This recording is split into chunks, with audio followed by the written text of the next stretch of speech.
The London boys. Thank you very Well, I thought that was fantastic. You know how much I do love my Italian disco.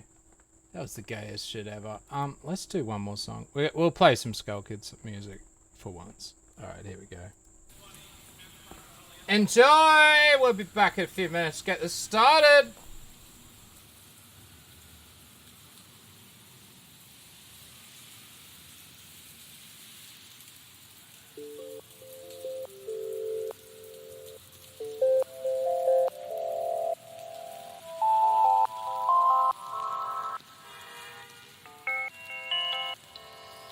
SK14 gang.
wasn't grooving. I think we all were. That's a great song for today. It is raining a lot outside. It is flood season where I am. Good fun. Creeks are over flooded. Ah, it's nice to be inside today. Anyway, welcome to EJAS. I am your host, EarJuice. I hope you're having a good one. Drummer, of course, couldn't make it. He had to work, so we needed another guest. And Skullkid was supposed to come on at some point, so we thought we would do another Behind the Music. So today we're going to go into the Behind the Music for Skullkid Productions, listening to some of his songs, talking about how he does it or what he uses, talking about the heavy metal band that he's in. There's a few other things to go over. U-Way and sex sandwiches, of course. All sorts of other shit. There's a few funny updates with Dark Ninja and friends and some videos, so we'll play those at the end. Also, I think that most people know Scooby 331 is next week. I spoke to him the other day for about 3 hours. He's pretty excited to come on stream, so it's definitely all going ahead. So we're going to have Scooby, Tara, and Burnside next week telling everybody why they didn't do anything wrong or their side of the story. Anyway, let's bring in our guests and co-hosts. Hello and welcome to EJAS. How you doing? What's up, nigga? Not much. Howdy. Not much. Oh, why are you guys so loud all of a sudden? Yeah. No, don't do that. Don't do that. Alright, now do that. Loud noises. Loud noise. Oh, god damn it. I've done it too much now. Okay, there you go. How you doing today, sir? If that is me, not Stretch, I'm doing very, very well, sir. How are you? Yeah, I'm getting there. Actually feeling pretty good today, so... yes. He's not on fire, so he's winning, dude. That's it. Yeah, I was gonna say. Yeah, that's it. It's actually raining. Oh, we did have fake Scooby in the chat. Buddy! But he's jumped out. Or waiting room, sorry. Yeah, that's Giga. Yeah, I know, it's Giga, yes. It's always Giga. The super sped. Yeah, he keeps trying to get in here. We'll let him in if he comes back. See what he has to say. EarJuice donated $1. I'm a stupid bogan who couldn't be bothered to change the name of the description. I also pay for sex all the time, twice a day. What description? It looks all fine. Wait a minute, what the hell? It looks good. Maybe you got the wrong link? Although I actually did notice that myself, that the title was different on the the stream's description. But I didn't know if that was just me, like my browser being weird. Yeah, I don't know. Sometimes it does that where it still has the old information from last week. Because according to mine, it says EJAS Behind the Music with Skullkid Productions on both YouTube and Bitwave. Most people probably noticed as well, we are live on Bitwave as well. And I've changed the chat over to Bitwave chat because I thought that it's a bit more exciting, especially with the emotes and everything. I've seen a few people have jumped over from YouTube to the Bitwave chat just because it's a bit more exciting and everybody can see it because of all the emotes and stuff. So it's just bitwave.tv/EarJuice. If you want to go over there, if you do want some help doing emotes and stuff, let us know. You don't need to be logged in or anything. It will work for you. You know, I'm surprised that YouTube hasn't jumped onto the whole emote or like adding GIFs or something to it. It's kind of boring. Yeah, it is very boring. It is. Also, while you're over there, it'll be a global chat as well, so you'll see all the other stream chat as well as the EarJuice chat. But our chat up on the screen is just the EarJuice chat. But yeah, and Bitwave will scrape your IP. That is true. That is true. But anyway, we're here to talk about music. Oh, wait a minute. Here we go. Scooby 331, better known as Giga. How are you doing today, sir? Howdy. Hello. Hey, what'd you have to say, sir? Well, Well, currently, I'm actually not on the stream yet. I've been trying to get to it for a while now. I'm too busy laughing at Dark Ninja in Kazwan to really pay attention to here. But what I have. Are you drunk? What's wrong? Oh, well, he quit out. Very quiet. Yeah, I don't know what his problem is. Fuck that. That's what you get for trying to bring Giga into a call-in show. Anyway, we're doing Behind the Music. It's more a chilled out episode. It's gonna be fun. I love these episodes. That's why I do them, because they are great. So let's start asking the questions. How are we gonna talk about you? Is it Skullkid Boy or just Skullkid? Just Skullkid. Just Skullkid. Skullkid Boy was just like the one that I just was like, oh, that, because I don't know. It was just a funnier way to say it, but Skullkid's fine. Alrighty. The links are in the description too for his YouTube channel and SoundCloud. I will post them out during the stream just so people know. Alright, so when did you start out making music, or is it something that you've always done? I started when I was 16, so 10 years ago. So what, 2010? Wait, yeah, no, I'm 26. Don't mind me, I'm a little forgetful. Yeah, no, I was 16 when I started, and it's fucking garbage, and I didn't get tolerable until I was like 21, and even then that's debatable. Yeah, yeah. I don't know. I always suggest it to younger people. Just try and make ambient, and then you'll be right. Just make weird sounds. 30 instances of reverb and delay, and just 2 notes. There's your ambient song. Yeah. Perfect. Just make it, or just buy a drone synth. I'm actually buying a brand new drone synth. It's in the mail, so I can't wait. Ooh, I do nice. like drone synths.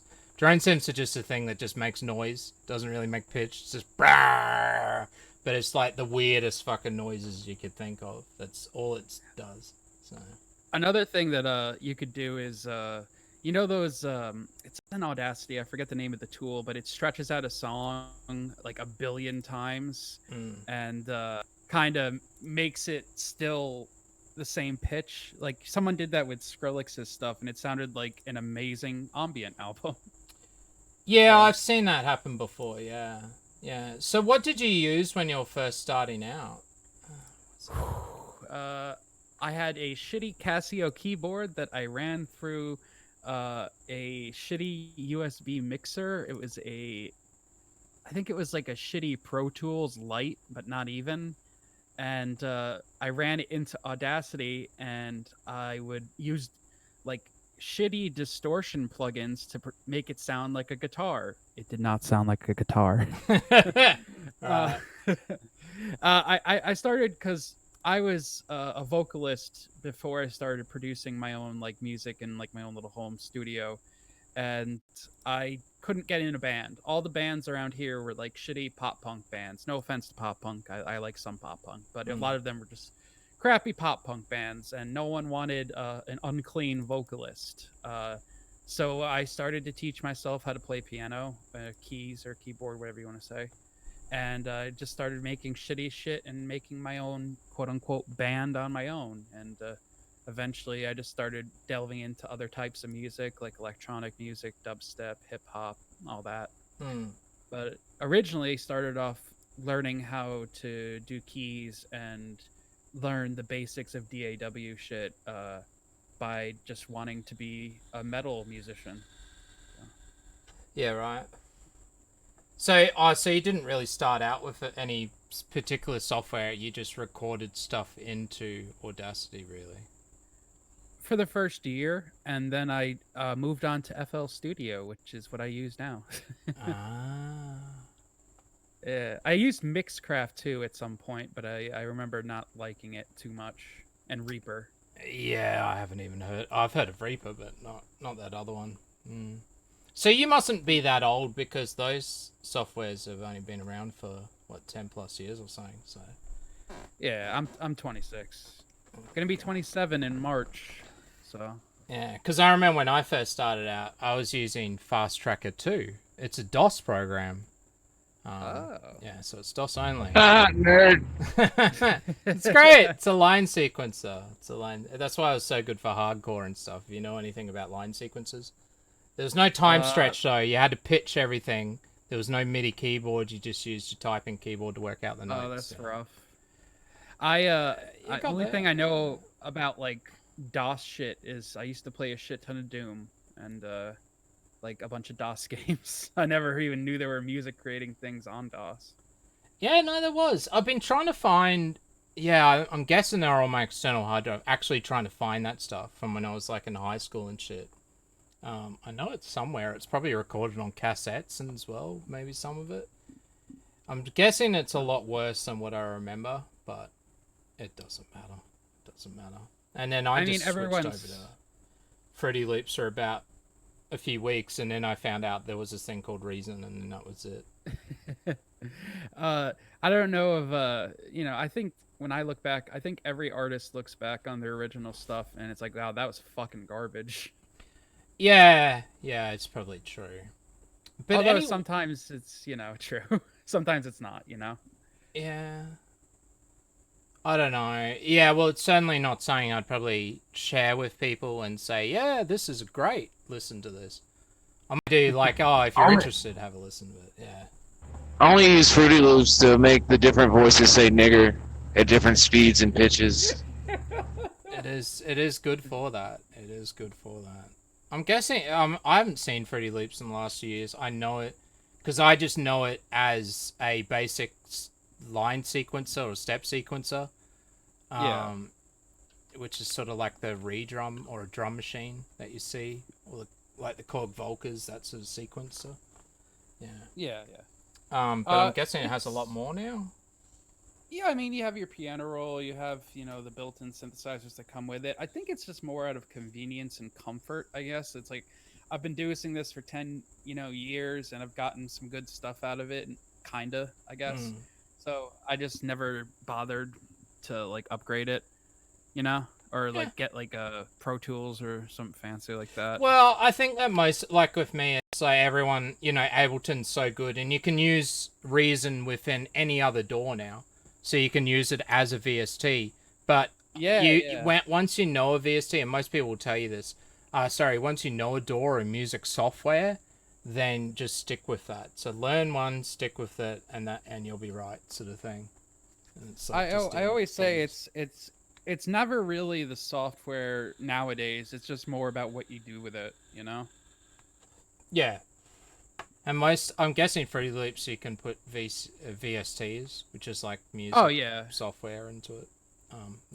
I run like Contact out of it, a ton of Native Instruments stuff, Sylinth, Massive X, you know, stuff like that. There you go. Some people in the audience are not going to understand what that is. Do you want to try and explain it? What a VST is? Okay. Massive X, well, a VST is like a virtual instrument that you can play using a keyboard that's hooked up to your computer. Massive and Massive X are, how can I explain this without, like, they're good for creating a wide variety of sounds, but Massive in particular was known for being a lot of the newer wave of dubstep. Like, that's kind of what Massive was known for, like Skrillex and, you know, all that type of shit, house music. And Massive X is kind of just a little bit upgraded version of that came out, like, I believe last year. I use a lot of that for like distorted bass sounds or like high, like synthesized kind of sounds, trap bells, stuff like that. And then like Sylinth is just kind of a similar thing to Massive. I'm not really the most technically inclined nor smartest music boy in the industry. Barely in the industry. Shouldn't even say that. I'm just a faggot who makes music. But yeah, so that's kind of my basic bitch rundown of that, I guess. All right, well, let's have a listen to one of your older songs. This is from 2014, and it's called Broken Bells, and then we'll have a talk about it. Let's do it. Nice.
short, so I'll probably just play them all the way through today. I think most people are enjoying them as well. Let's put that on in the background so it's still playing. All right, what would you like to tell us about making that song, sir?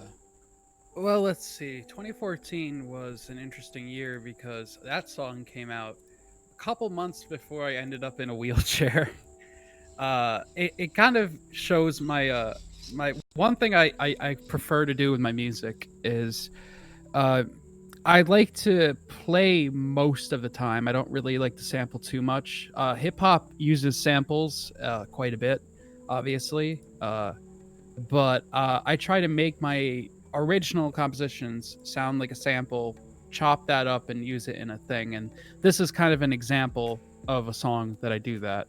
I play a bit of a couple like chords. You can hear them in their full on a Celesta, and then kind of take that, modulate the sound, kind of throw some reverb on it, like reverse it, throw some distortion maybe or something, or a low pass filter on it to kind of get that reverse kind of airy sound.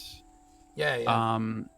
And you could see I've taken that a bit further with my newer stuff.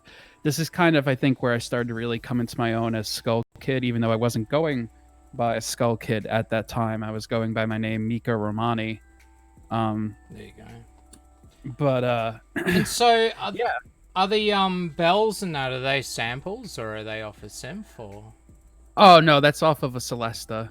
It's like a little tiny piano keyboard kind of deal. It's a little bit hard. Like I said, I'm not the most technically inclined. I think I sent a picture of like a Google image search Celesta. You did. I can find that. It's essentially turning the string sound that a piano makes, but like with a bell kind of sound. There we go. Used in very... It's on the chat screen, if you see the stream. Yeah. But basically it's just a very pretty sound. I'm a sucker for bell sounds and just stuff that sounds very relaxing and calming, which is funny because I also go in for like really heavy, like distorted metal and trap music stuff too. So it's kind of that I like to have a variety, I guess, with the sounds I make. All right, and so do you want to go over the accident and what happened then? Yeah, I don't mind. So basically, it was 2014, and I was visiting a friend of mine up in like Albany. I live in New York, by the way. And basically, we have a bonfire. It's fun. We drink. Next morning, before we leave, he's like, "Hey, you want to help me cut some firewood?"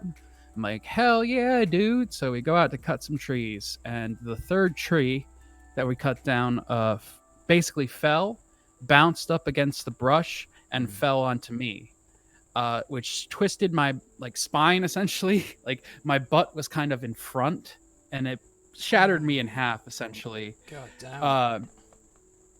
So I thought I was gonna die. So at the time it was like I told like my friend to tell the girl I was with at the time, like, "Oh, tell her I say I love you, blah blah blah," all that. And then they airlift me to the hospital and managed to actually save my life. But I am in a wheelchair now, which honestly, it could have been worse. So I'm fine, and don't feel awkward about making cripple jokes because I do it all the fucking time. Trust me, I like to keep things rolling. But I'm sorry. Got him.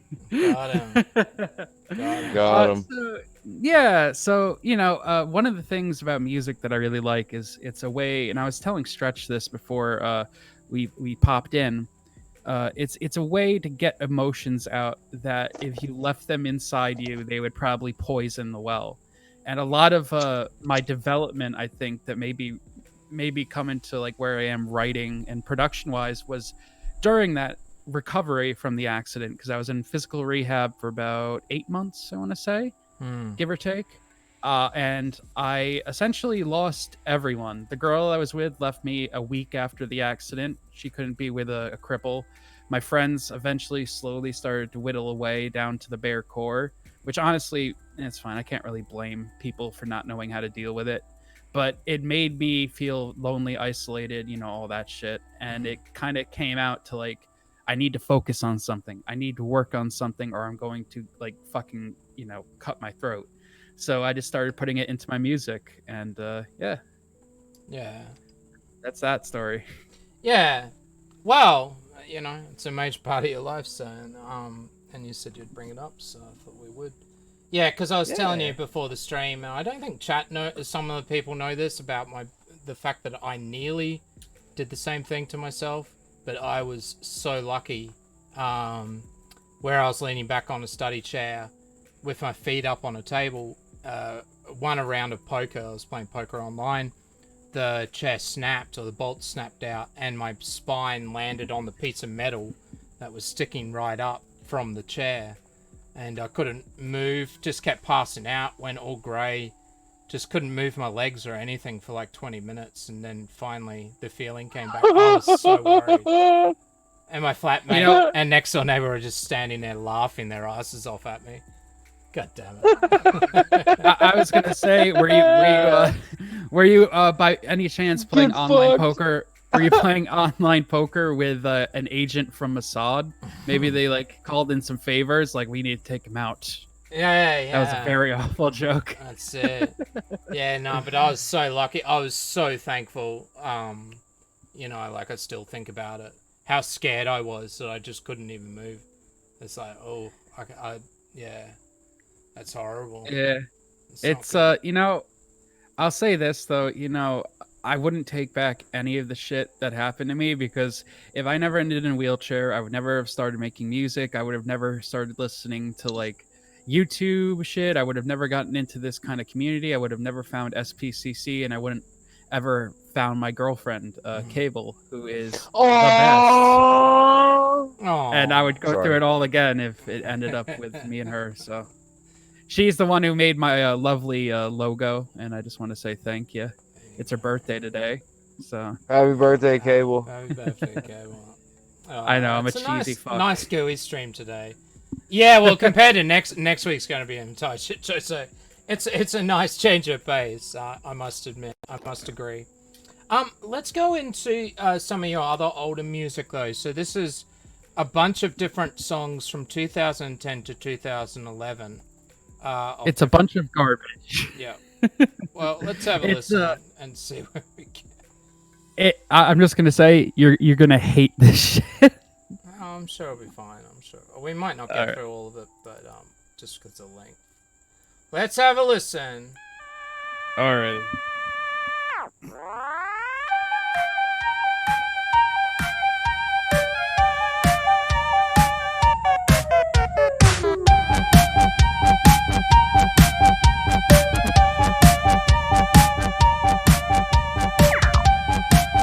It's like a Halloween video game. Yeah. Yeah, this song was called Alien Invasion +1. It was a minute and a half long. Yeah. Let's turn it back up.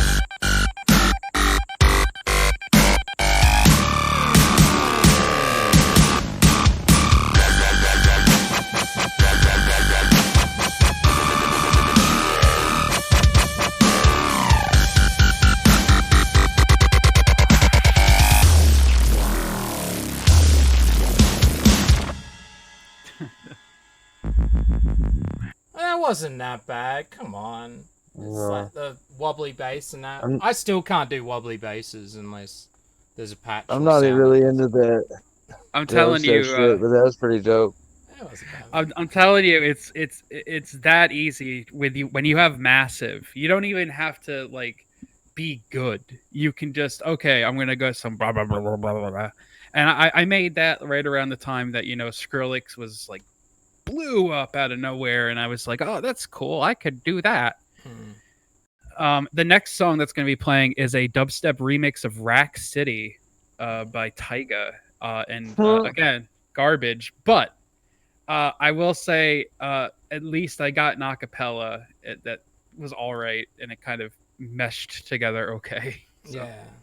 Because everyone at the studio, when I was part of the studio group, everybody had massive, except for me. I've never used it, so... Yeah, I would honestly think about getting back into dubstep now that it's kind of died down, and maybe even go into like old school dubstep kind of sound where it's less like, but more like low. Yeah, like, I liked it when it first came out. Some of it, yeah, the more chilled out stuff, but yeah, it went a bit too heavy for me. yeah. But it didn't die. That's what amazed me. Like funky breaks. Nobody knows what funky breakbeat is anymore. Everyone thinks they know what it is, but it was an actual genre that was popular, like electro house and all of that. It was early 2000s. It was great. No one knows what it is now. It just died. But dubstep, I thought it would be one of those things that died, but no, not break. It was funky breaks. Yeah, it's different. Oh, okay. I was gonna say because like I know a little bit of electronic music. I know like surface level. The probably craziest I get would be like some IDM groups, but that's about it. Like Mouse of Mars and Aphex Twin. And all that. Yeah. For the chat, I guess IDM is was it intelligent dance music? Yeah, it's like not the most intelligent. It's just experimental shit that goes all over the place. Yeah. I think it's because electronic dance music and experimental dance music use the same acronym, so they're like, well, we can be intelligent dance music. Yeah. I don't know. All right, let's keep going. This is the next song on the list of garbage songs from 2010 to 2011. Is that bass bubble?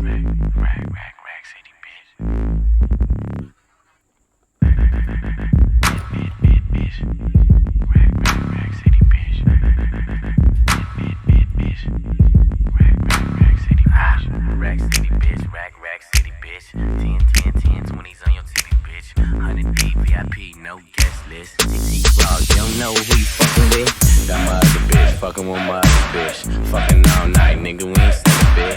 Niggas say I'm too dope, I ain't selling it. But I fucking with the motherfucking president. Go let him in, like king killing shit. Young money, young getting rich. Got your grandma on my dick. Rack city bitch, rack city bitch, rack city bitch, rack city bitch, rack city bitch, rack city bitch, 10, 20s and the 50s bitch, rack city bitch, rack city bitch, rack city bitch, rack city bitch, rack city bitch, rack city bitch. Yeah, it's that dubstep. 10, 20s and the 50s bitch. Oh!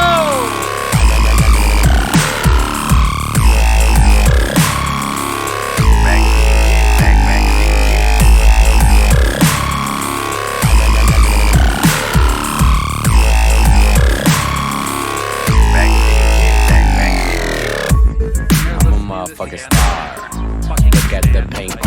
Sorry, the music was playing way over the top of what you were trying to say. Oh, it's fine. No, just listening to this again, I fucking can't stand Tyga's voice.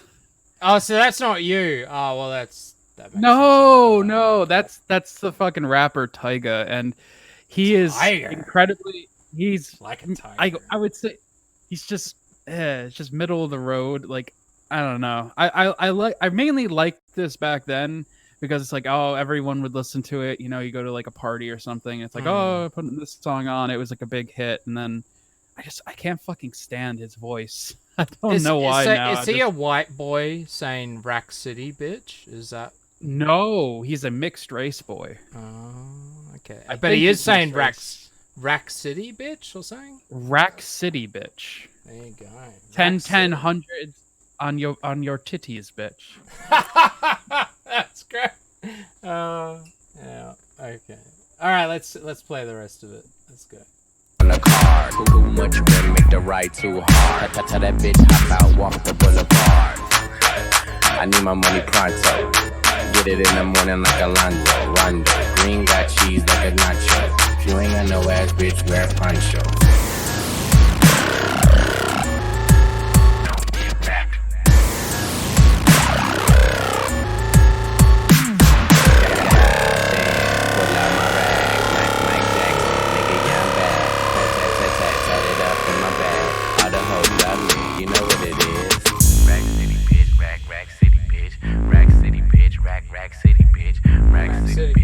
Rack city bitch, 10, 20s and the 50s bitch. Rack city bitch, rack city bitch, rack city bitch, rack city bitch, rack city bitch, rack city bitch, 50s, bitch.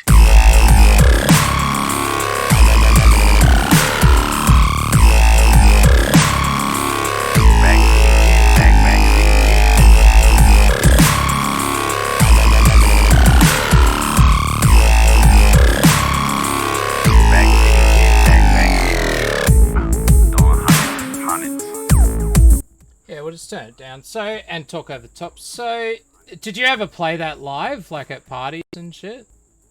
And stuff? With your friend rapping? Oh, what happened to Skullkid?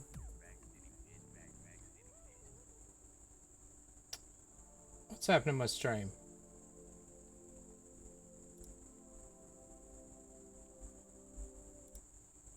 Skullkid, are you still there? I think I've cut out. Ah, God damn it. Just wait.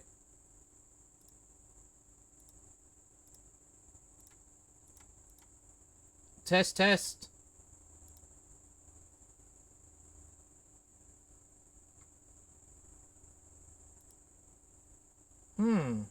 It seems that my mic doesn't seem to be working in Discord at the moment.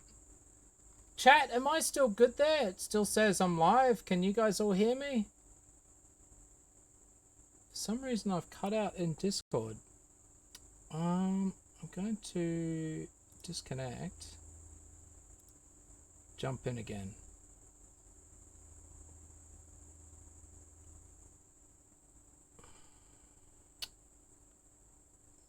God damn it. Yeah, we can hear nothing else. So yeah, I've got nothing else playing, but it just Discord does not seem to like me at the moment. It's just not connecting me back up. Skullkid and that, if you can hear me, I'm just gonna have to shut down Discord, and I'll start playing the next song for everybody else on the stream. Sorry about this. Discord it's been a bit silly for some reason. Yeah, I think the background hiss is my fault today. Here's the next song anyway, as we try and sort out my audio problems. Because fuck my life.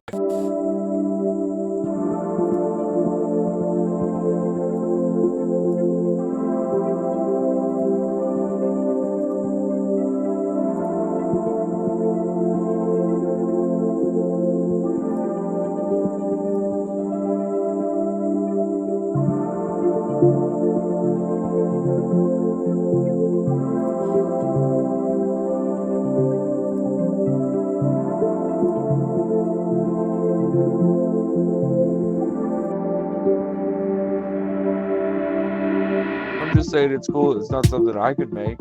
Just thought it was cool. It sounded cool. Oh, well, I appreciate it. I'm no fucking musical expert.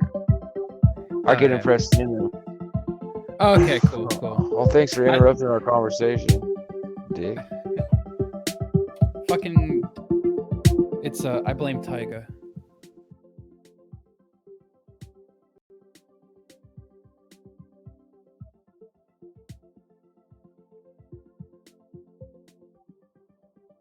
They could still hear us while you were gone. I'm not sure if they were talking about Juice or us. Yeah. No, that's not what they're talking about. Oh. Well, how are they supposed to hear you through my OBS even though I can't hear them? They can all hear us now. Everything's back to normal. Dude. Cable says can't hear EarJuice now. No, they can now. I had it muted. I've turned it off. Ah, okay. Right. Alright, sorry for that. I don't know what happened. Discord decided to just go silly. Just go a bit silly. Anything else you want to say about... Oh, well, I was asking you before we went. Before it cut out. Did you ever play the Rack City Bitch Coming On Your Tits song at parties and shit? No, because at that time I wasn't DJing. I used to DJ for a small, underground hip-hop group, and we did 2 shows in New York, and never anything else. So I never did, truth be told, I'm a very introverted person, and I didn't party much, and when I did, it was, small shit. But I was Just never, hard to get the wheelchair places. Well, wheelchair didn't happen until 2014. That was from 2010 or 11. I'm So. fucking with you. Yeah. No, I got you, though. So you sent over this picture of the Pioneer DJ's station. Is this what you had back then? No, this is what I have now. I actually had like an old fucking garbage like one. I don't remember the brand of the one I had back in 2010. But this is what I use now for a lot of like sample scratching, trickery and stuff like that when I'm working. You know, if I just want to mess around and try some weird shit. It has a really interesting amount of like FX like stuff built into the software that it uses. And basically I'll use that and then kind of pop it into a song if I want to add some scratching, or I program the scratching using a combination of Gross Beat and Fruity Wave Shaper.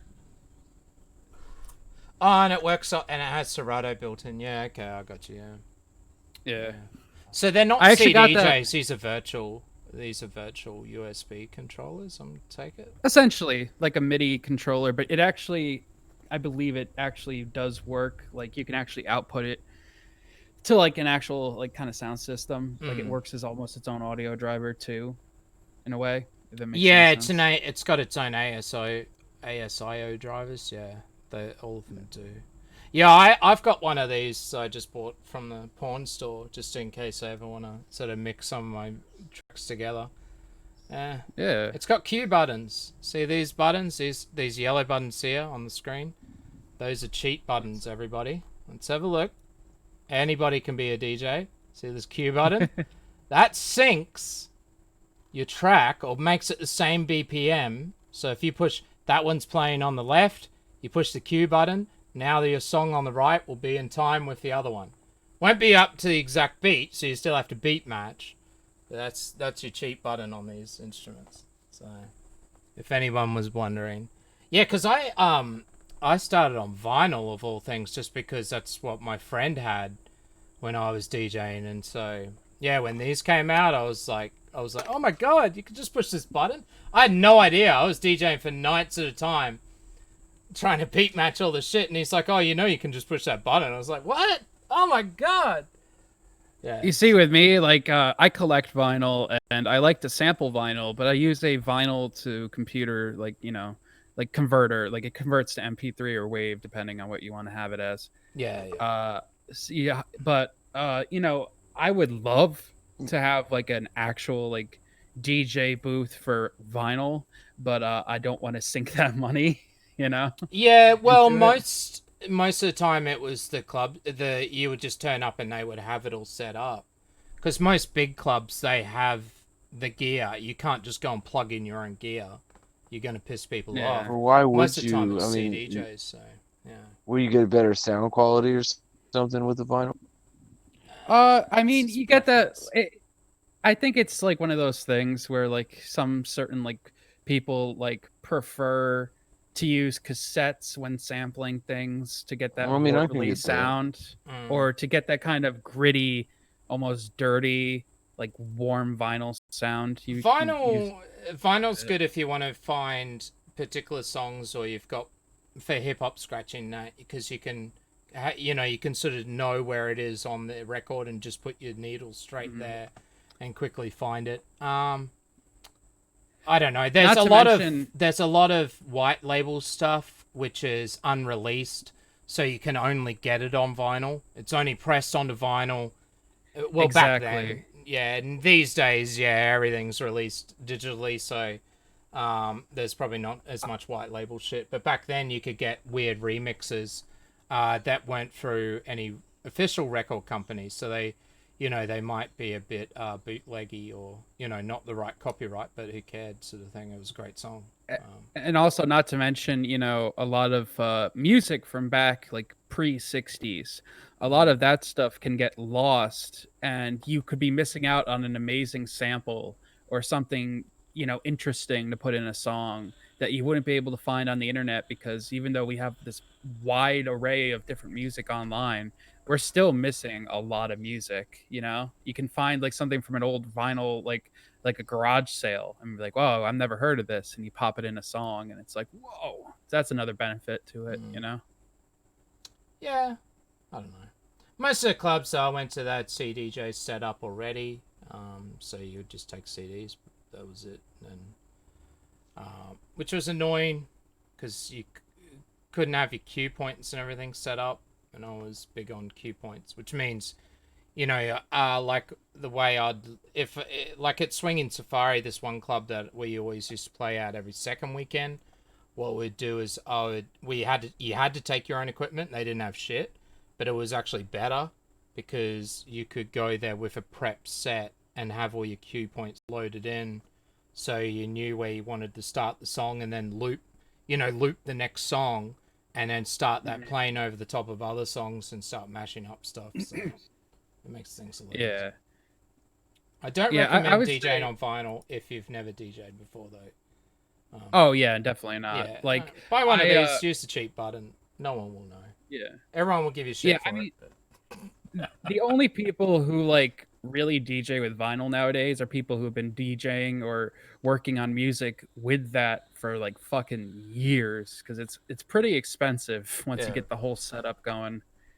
At least for someone, you know, working like, you know, a minimum wage job or like an early, you know, a cheap job. It's, you know, that's why I usually kind of stuck with FL. I didn't feel like shilling out like that much money for like Pro Tools at the time. That was the only one that everyone used. Yeah, I gave all my vinyl away, but at the same time, I was lucky because I joined a group of friends that were a crew or whatever, and that, so you know, they would just give you gig. You know, the gigs were lined up. You would just turn up, and you'd get really well paid for it. So it was good. I was low on the roster though, and I was the last person to go in, probably the first one to quit out. So it wasn't a massive thing for me either. All right, let's keep playing some of these older songs because we do have to get into it.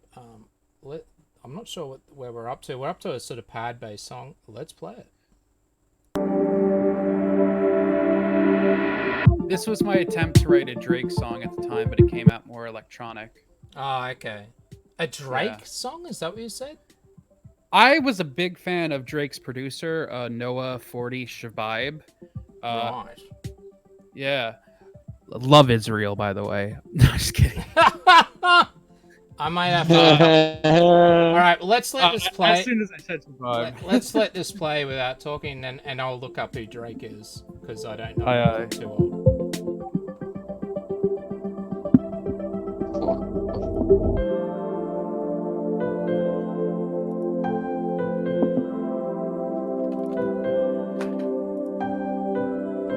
Fuck you, Kev. Yeah, I saw that. Turk.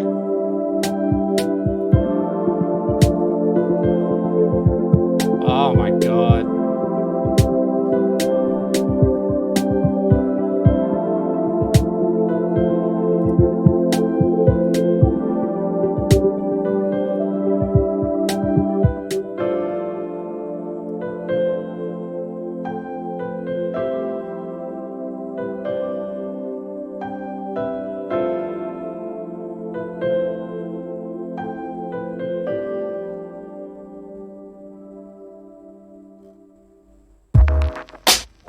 There you go.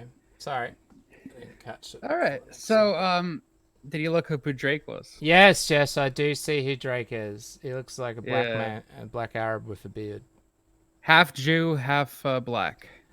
Canadian. Oh my god, it's the worst. And Canadian. Yeah, really? Oh my god. Oh no.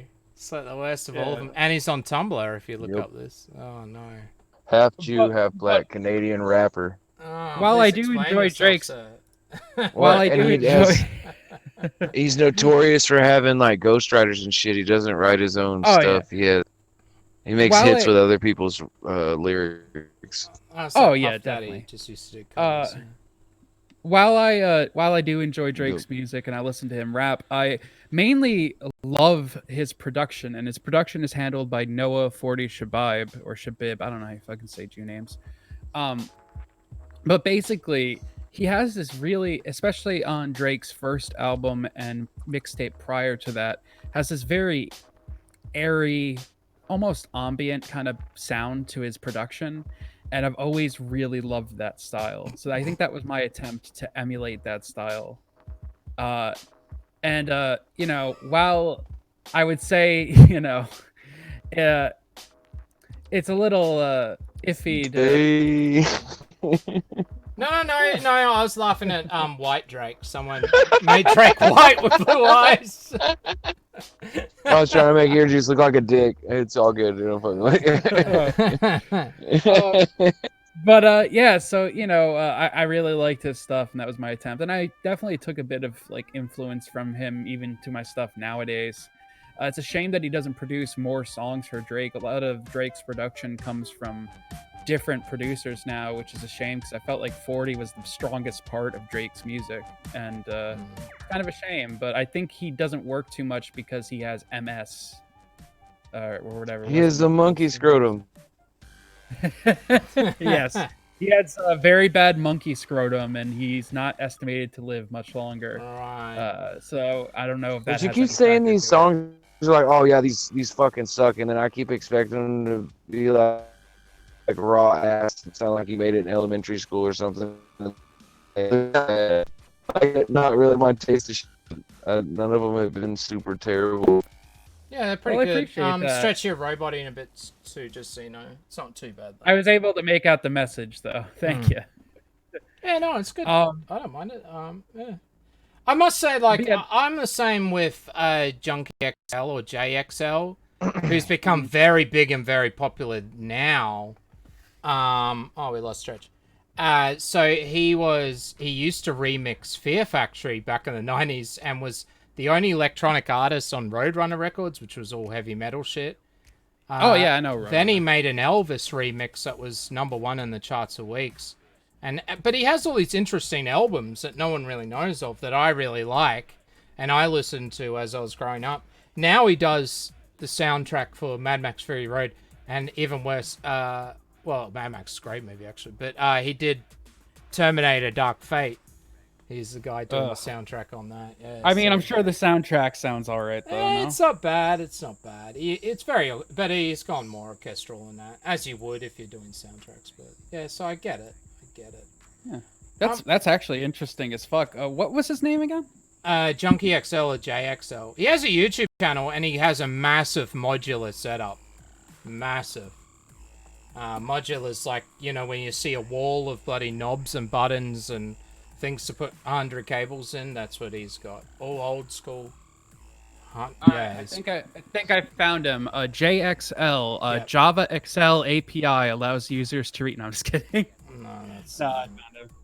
Yeah, but his old stuff's pretty good. His original vocalist that guest starred on a lot of his tracks was also questionable, but there's some good songs.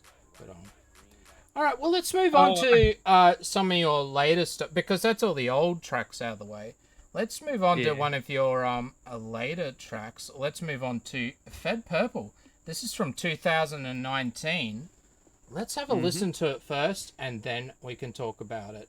It's only 2 minutes 47, so we'll probably listen to most of it, if not the whole thing. This is Fed Purple.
Yeah, it's very dub, isn't it? Dub type song. Let's turn it down a bit. Funny enough, that phasing sound too. It's cool. Dang it. Funny enough, my biggest influence for this song in particular was DJ Screw, who is a big influence on my style for a lot of the songs I make. He was a pioneer in kind of making chopped and screwed music. Chopped and screwed, nigga. Yeah, you got like your 3/6. I'm from Texas. I know all about DJ Screw. Oh yeah.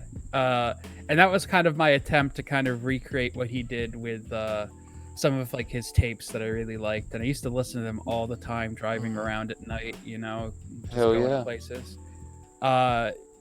You know, and like I would say, like, I think the thing I love about him the most is this atmosphere that just screams like I am drugged out of my fucking mind and I'm going through like the inner city and everything is purple, if that makes any sense. Well, he adds like these weird like distortions to it, to where it sounds like, you know, like you're in an airplane, like that shit. Yeah. Like add certain stuff to it, and it does give it this vibe, like this feeling to it. Like white noise and shit. But yeah, It's just just- different shit. I could show you one time what I was talking about, but I don't know how to, like, what it's actually called that they're doing. More like I would ambient say- drain sims or shit. Yeah, okay. Yeah, like that whole like that doo doo doo doo doo doo in the background, that phase sound. Yeah, the phase sound. That's- Heavily phased. Heavily. That's essentially a 1-to-1 almost recreation of this thing he does on I forget what the it's like, I know that Drake used that beat in a song called November 18th, and I forget June the original 27th. beats. June 27th. There we go. So it has that like kind of like burp, burp, burp, burp kind of sound, and it was my attempt to recreate that in a way, I guess. And it you know, it's I would say like the new song that I sent you over that I haven't released is also very southern hip hoppy in a way, I guess. But yeah. Yeah, I like see, I like a whole bunch of old mixtapes from DJs, but it's more Mixmaster Mike and that sort of stuff. Yeah. Artifacts is good. I like Artifacts. If I had to name a few, Motherfucking Jews.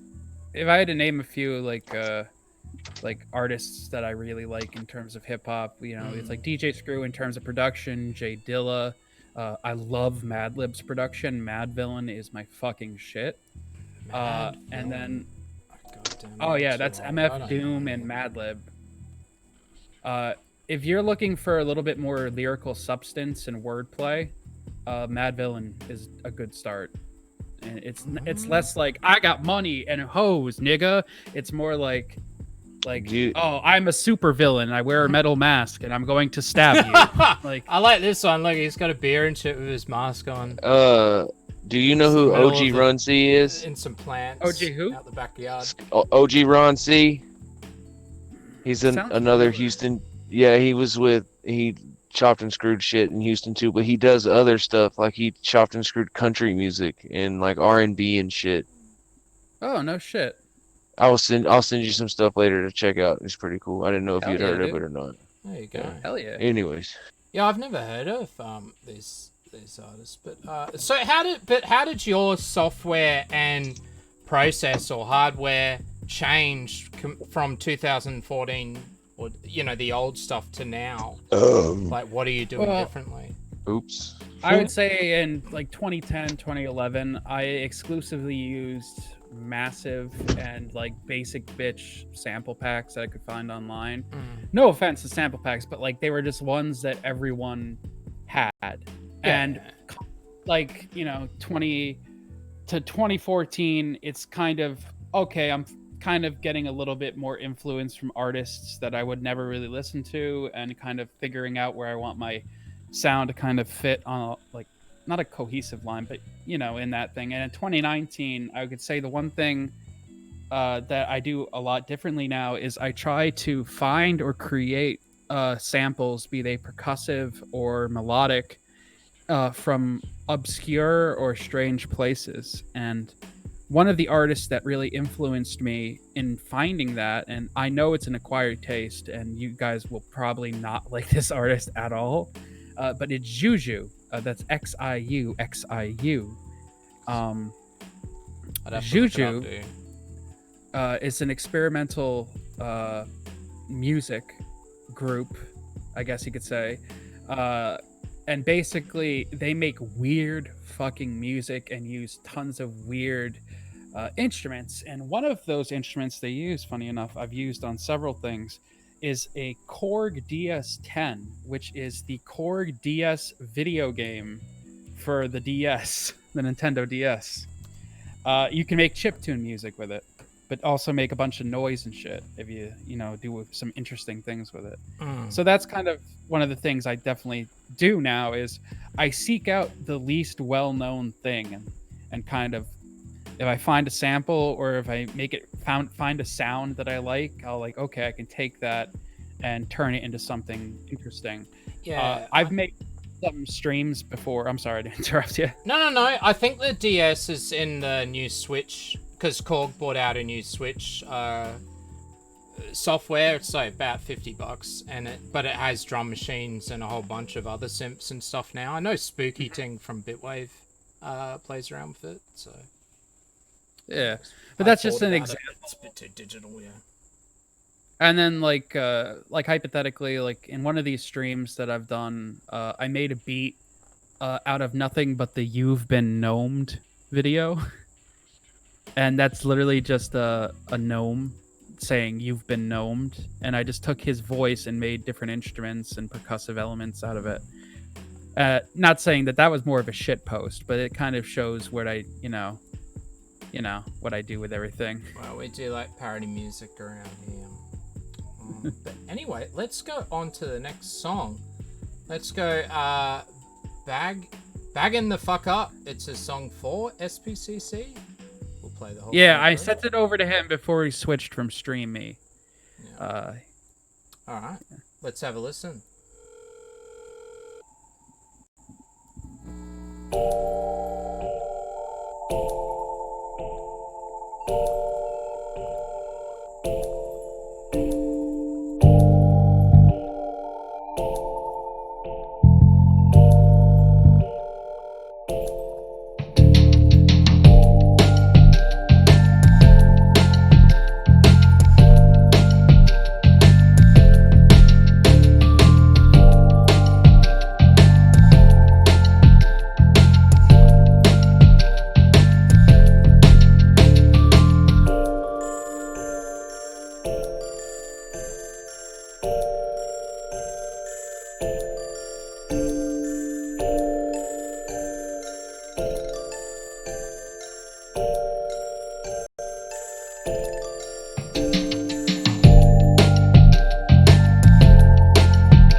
I fucking love SPCC.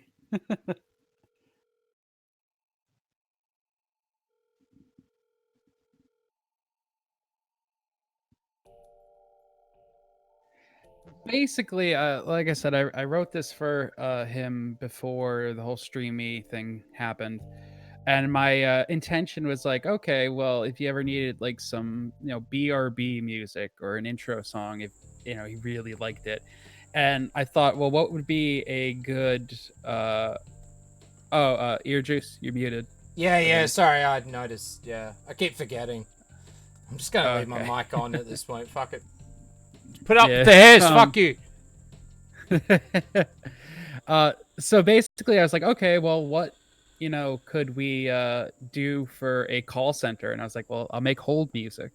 So I wrote this little like jazz jingle. I used Celesta again in it, and I also used an electric piano, which is actually a Native Instruments sample-based like VST.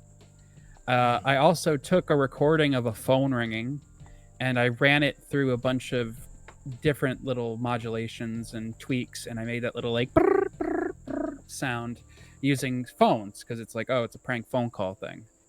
And then I played the bass. I have a nice little old 4-string bass that I've been using in a lot of different shit for different things, and I just played a nice little bass line for it, and yeah, just came together, and it was just a really nice little jingle. He didn't use it, like I said, because Stream Me kind of went away, but he liked it. At least he said he did.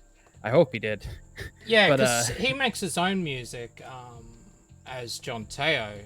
Because I've made three music videos for him now, so for different stuff. Because he did the Killstream Guntwave or Synthwave remix, so Ralph. Yeah. I changed it to Guntwave though. Yeah, so he hasn't made music in a while. That's why that was the first time like I knew him as the music producer, not as SPCC for the longest time. So, fuck off. Funny enough, speaking of Ralph, that was probably my first like foray into the community as like, oh, I make music here. I made Ralph a song in October a couple years ago, I think, or a year and a half, and it was just a short little intro based on a rant from the post-mortem with Zidane, and this like girl called in. She's like, "What kind of YouTuber solidarity is that shit?" And I was like, oh, dude, this would sound great as like a trap beat. And I made him a little trap beat for an intro, and to put the Matt No, because I mean, that was like the fucking stream at the time, But yeah. Yeah. Also, I just have up on the screen, that's called Gadget. So that's a new software that they now have on the Switch. It even has like co-op functions and stuff. Oh shit.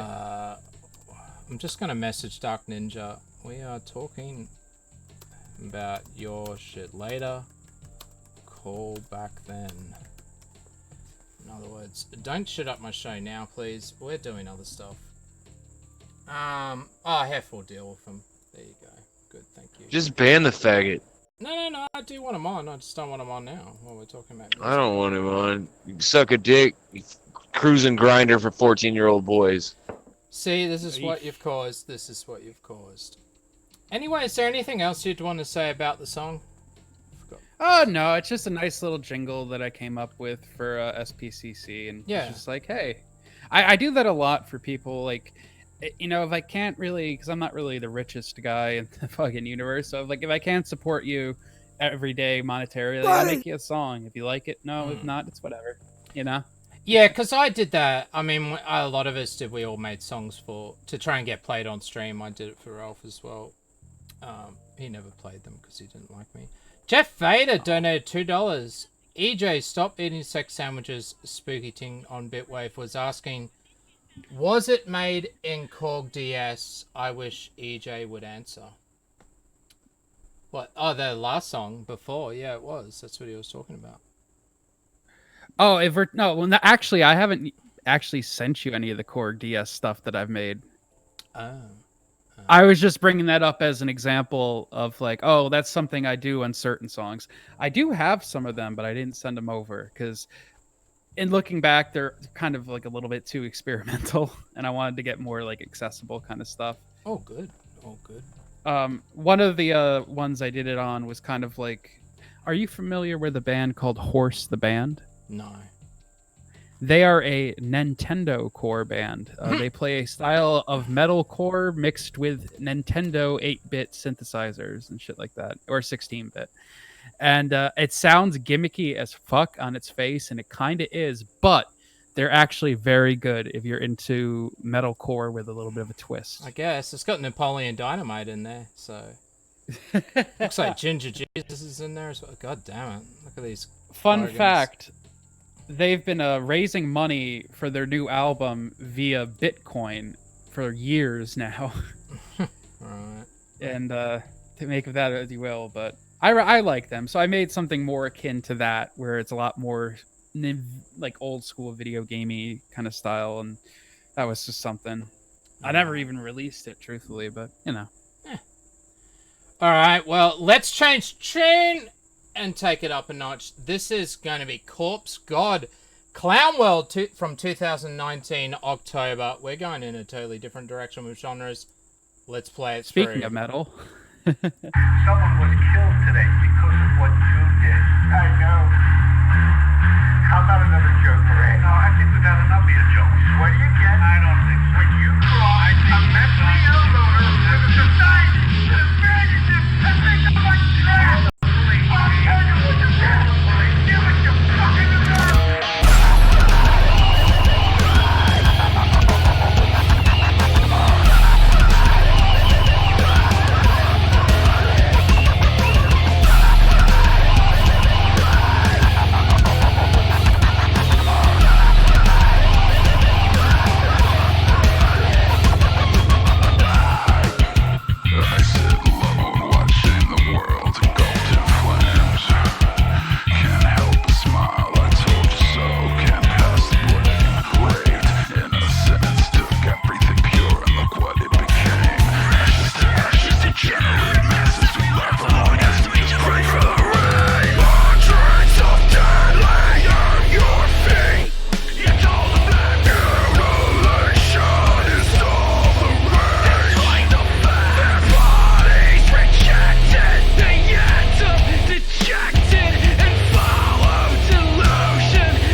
Doesn't it? There we go.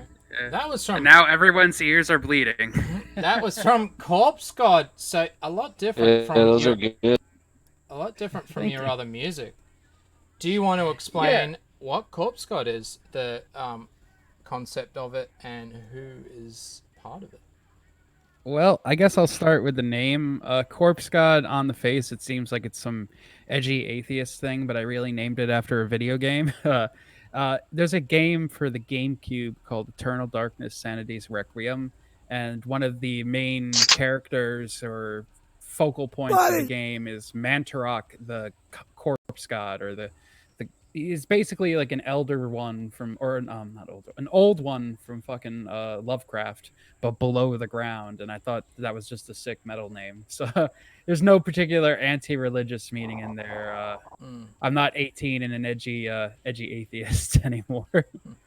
But basically, that song in particular, I wrote about basically how doctors are hurting people who suffer from gender dysmorphia into getting these surgeries to make money or just because they think it's the right thing to do.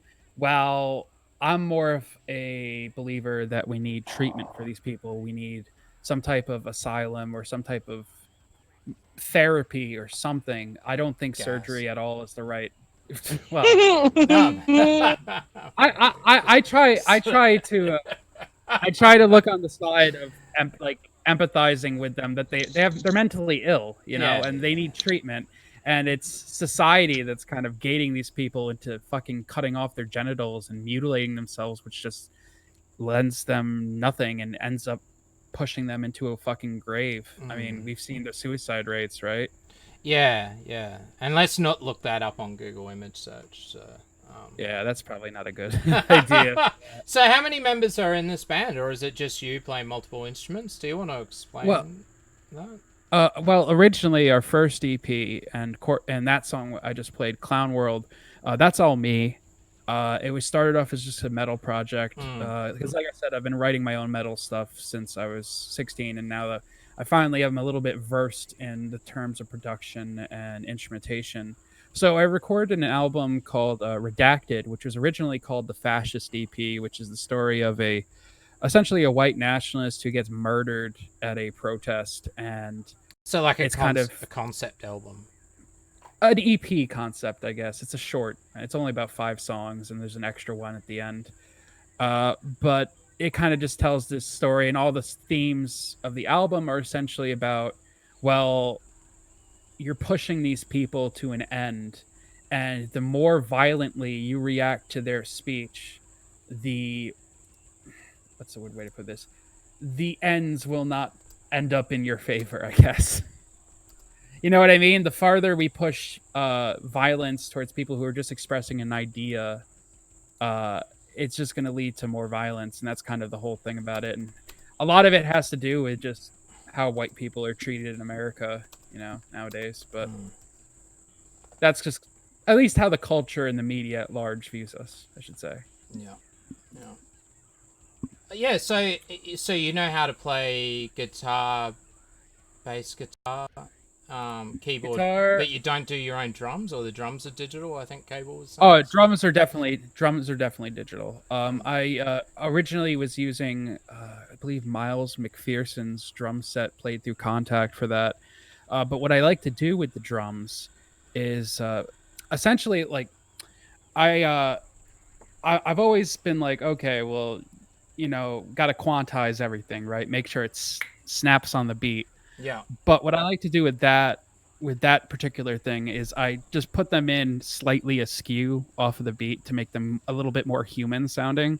So it's not perfectly on time. And I think that actually helps a lot. So it kind of takes a little bit longer than just snapping the drums in. But if you just play them, you know, just and not worry about quantizing it, you know, I think it makes it sound a little bit more real. To a degree. I mean, I would still say... Well, Reason in that it has all the kits and shit, but then it has swing and shuffles and all of that as well, so you can put it a bit off. I don't know. Yeah. I've never played kit, but I used to play African drums and percussion and stuff, so... oh, shit. There you go. Yeah, I was in a faggy hippie band. Well, I was in 2, actually, But yeah, Corpse God, it's you know, our new stuff's gonna be out probably by spring, and right now it's me, our guitarist Cam, and my bass player who is he's trying to come up with a good fake name because he like me values anonymity, I guess. Right. But he's been in a couple of like big name metal projects, and he's a fucking swell dude. So.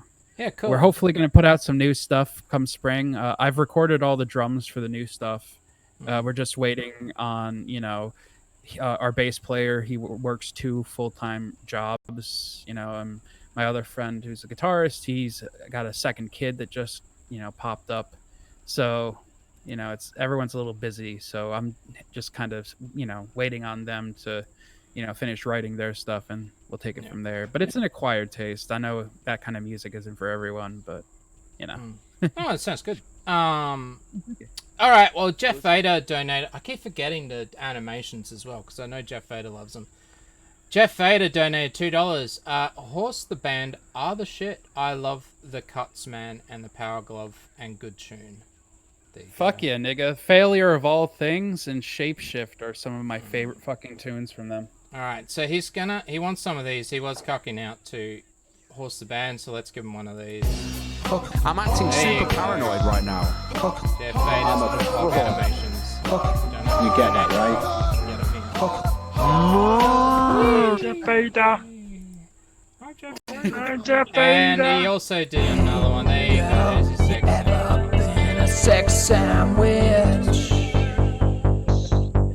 Girl, do you wanna be in a sex sandwich with me? Oh, look, he's behind the chat. It's on you. Oh, I've got my layers wrong. That shouldn't be the bitwave chat. Oh, okay, I see what I've done. All right, just wait. God damn it, EarJuice. I need to move that down there. All right, I got it fucking sorted. suck. You fucking. Oh No, my God. look. If I do it again. Sex sandwich. Piece of bread is now over the chat. In a sex sandwich with me. You're embarrassing me. It's on my you. friends. There you go. I fixed it. I fixed it. All right. Well, it's what good. Friends, faggot?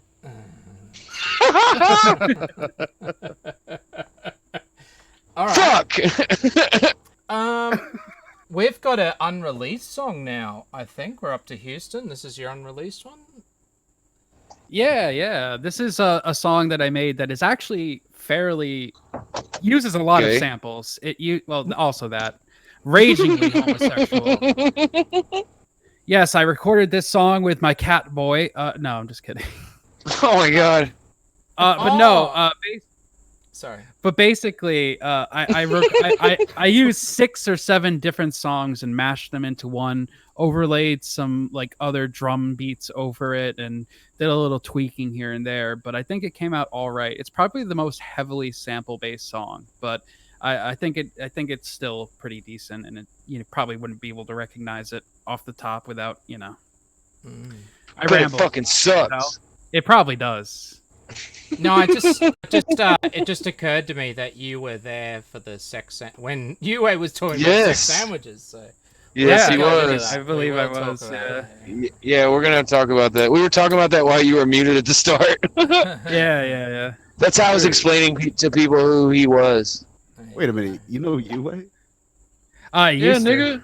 Oh, well, we can do this now. So Stretch, do you have the clip that's on your site? It's the only link. Yeah. Can you post that in stream submissions? So for those people that don't know, when Yue was talking about having sex sandwiches with underage girls, that was Cable TV's sister that he was talking to, I think. Yeah. Cable TV was in the chat, and Skullboy was in the VC, and you were in the VC, and we're the one that was warning him that this conversation may be a bit inappropriate. So, it's your basically, like, it's in there. I didn't even know about Yue, but Cable was like, "Oh, you should go in to this chat," and I'm like, "Yeah, sure, I'll bullshit." And I came in and was just fucking around. I didn't really know the guy. We did a stream together actually after that, but then once that whole thing came to light, and maybe not the best idea to leave that up. Just that, you see. And I was just on the sideline of like, okay, it's just, I can laugh at this shit with this guy, but it's like still kind of I don't know. See, look, and like I was telling you, Skullkid, if you look up in the top left-hand corner, you can see my fucking avatar there. I just don't say anything, but I'm in that voice call too. Just gathering rope to hang him with later. Yep, that's all I was doing, was letting him talk, dude. I was not about to stop him. All right. Well, here I've got it live, and I've changed the clips over. If you want to join, let's have a listen back, or watch back at the famous moment that Memory became lane. sex sandwiches. That is now a donation, and if you donate, you can get your own sex sandwich. Here we go. See this chick over here? that wants me to call her the D word. She won't say nigger. So it's like, it's hard for me to like appreciate, you know, and she wants me to call the D word at the same time. So I don't know how to deal with this one. What's your advice? You see, class, you gotta slip that in. You have to slide that into the crevice if you want that daddy title. I forgot to ask you, are you gay? Not you, Skullkids. Obviously, you're not. Am I gay? Yeah. I'm bi. That makes so much sense. I caught it. No wonder you want me to call you that D word. I'm actually, like, not into that at all. I just think it's funny. How the fuck are you not into it and you just said you were bi? This is gonna be a great conversation. Go ahead, talk. Hey, daddy. Well, I'm not into daddy. Like, I don't like that title. Anonymous exposes racism. You're my boy. Always. You, Solo Blue, Cable, you guys are just the best. Snobby Lion. Got nothing. Dying of laughter at work right now. I'm glad that she, I want her to come on the stream at some point soon. She's always been really, really nice herself. But talk to me more about you being a dyke. So, Why? Why not? What the hell Oh no, it just gets worse. What does her calling him daddy have to do with her being gay? I guess it was like Yeah, I think he was trying to go to some dyke angle or something.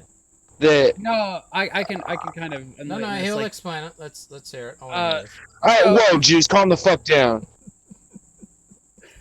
So class like in her server, which is like, or in her sister server, I think she had the title of like daddy class or something as a joke, and I think they were trying to get Yue to call her daddy, and like then if Yue called her daddy, then class would say nigger because she hates the word nigger. If that makes any sense. I believe that's exactly what that whole thing was about. I'm not 100% sure though. But why does that make Yue think that she's gay? I don't know. Because he's a fucking virgin. Oh, let's some more bean brain logic, I guess. let's keep playing it. Let's keep playing it. What do you want to know? Like, how many relationships you had? Are you, you know, are you on top or are you the bottom?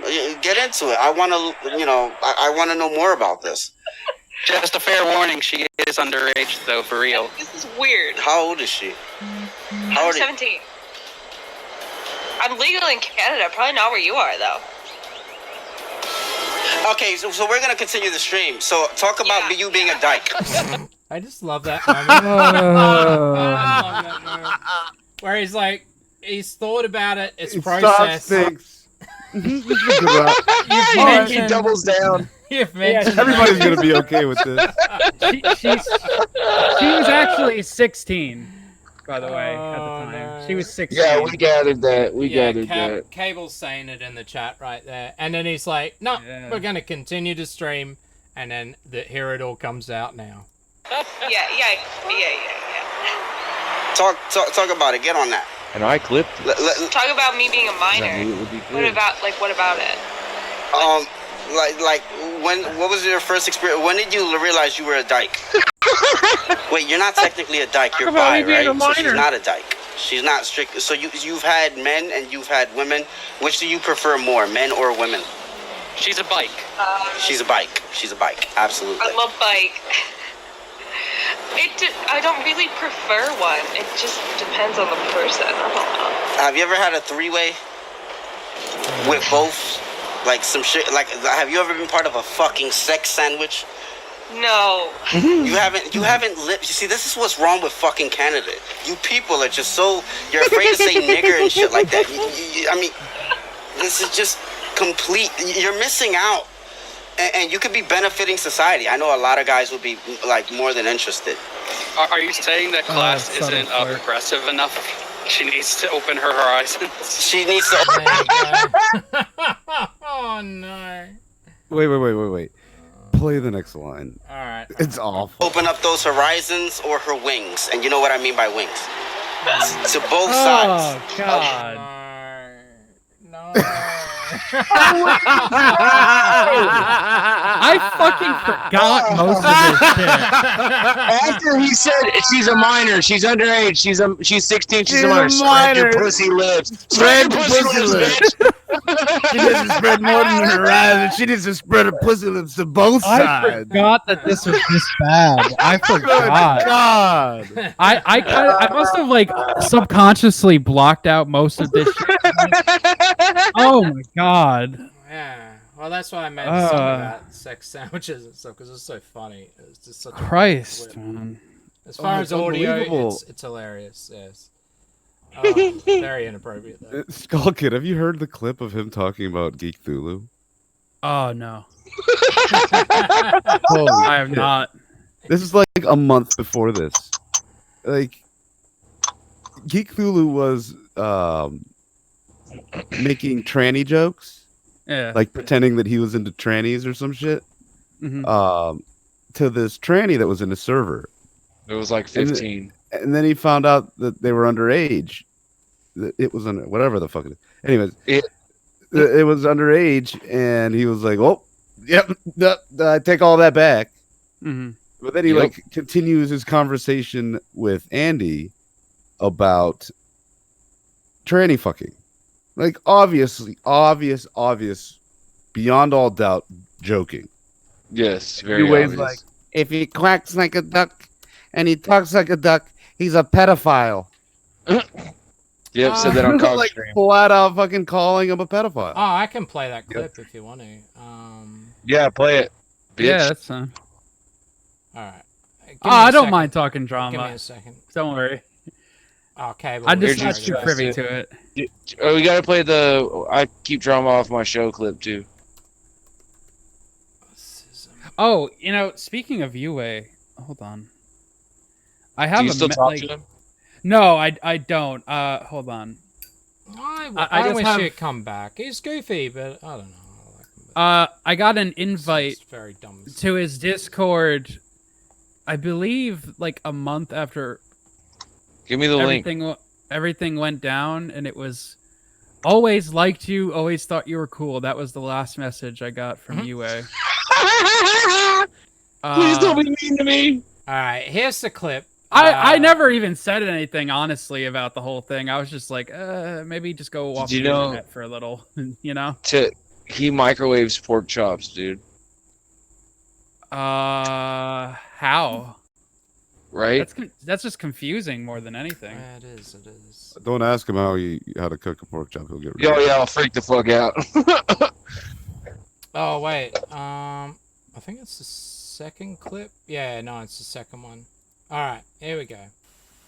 Motherfucker, and he's a coward and he's dishonest. Why are we listening to this son of a bitch anymore? I don't get it. Sorry. Here we go. Here we go. You're also agreeing that pedo because you retweeted Spectre's tweet. Oh no, I don't think I just think it's really creepy. He's talking to a 16-year-old, or at least someone who's admitted to be 16, about his veiny dick, and then later on he's like, "Oh right, you jailbait. Oh sorry, I didn't realize." She said 16 earlier on, so I don't know. She said in the Discord earlier as well. She's 16. If it looks like a duck and it quacks like a duck, it's a fucking duck. You're not a strategic thinker. You don't know what the fuck to do. When I act. There you go. Yeah, sorry, I was adding the UA bits in the video because it was more just a funny moments thing. I didn't realize Spectre was in there as well, but there you go. That's the clip. That's the clip. So. You know, the thing is I don't get is, you know, and I'm not gonna say my opinion of anyone like Cog, UA, Ralph, whatever, but I'll say this: if you're getting a lot of shit on the internet, why don't you just not go on the internet? Just stop it. Go and like rebrand. You're supposed to be nice to people and have civilized conversations in Discord VCs. No name like calling or racial epithets, dude. Like, you're just not doing it right. You're not stoic enough, my dude. It's like that Tyler the Creator thing, though. Like, people go on about like, oh, the haters are going after me and blah, blah, blah. And eventually you get, like, you know, start feeling like you're getting bullied, but it's like, nigga, cyberbullying ain't real. Like, just log off. I don't know. No, I agree. UA, come back. I'll miss you. You can either take the heat or you can just go away or rebrand. Fuck it. You know, I mean, it's kind of hard with that voice, but yeah, he's thought about it. Well, he's pretty much gone away now. I wish he came back. He's goofy. He just needs to accept it that he's a bit goofy, says the wrong things. I don't think he's learn from his like. mistakes. I never thought that he was like an actual like pedo. I just thought he was a little like. It was wrong. No, I mean, it was just dumb. Yeah, like it just sounds like some autistic shit, and I don't know. He claims it was a joke. Yeah, I mean, he was an MRA, right? Like an men's rights. He finally got rid of that, but the MGTOW stuff. Yeah, he was so committed, and then took one weekend with Plate talking to him, and he stopped. I mean, I like honestly, I ditched his girlfriend. Like, I think it's just like he's in a corner of the internet where you kind of gotta watch what you say, because some of the more like, even if let's say he was joking with the whole jailbait thing, still a minor, still got to be careful, and you got to realize not what you think, but what people view in a way. But I don't know. That's just my. Or just that he's 30 fucking years old and asking a 16-year-old about. Wait. He's 30. Yes, nigga. He's 30.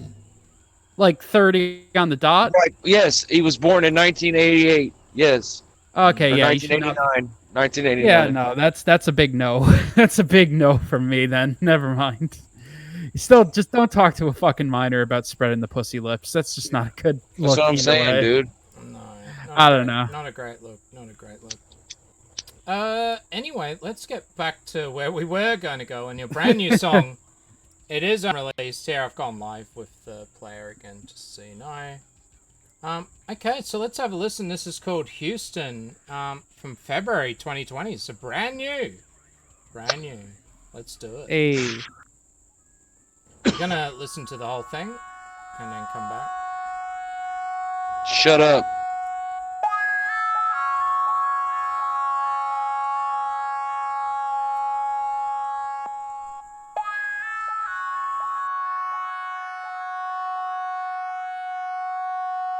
Give me that right there. Run that right there. There you go. Now that's a wise man right there, all right?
Hey. That's pretty good.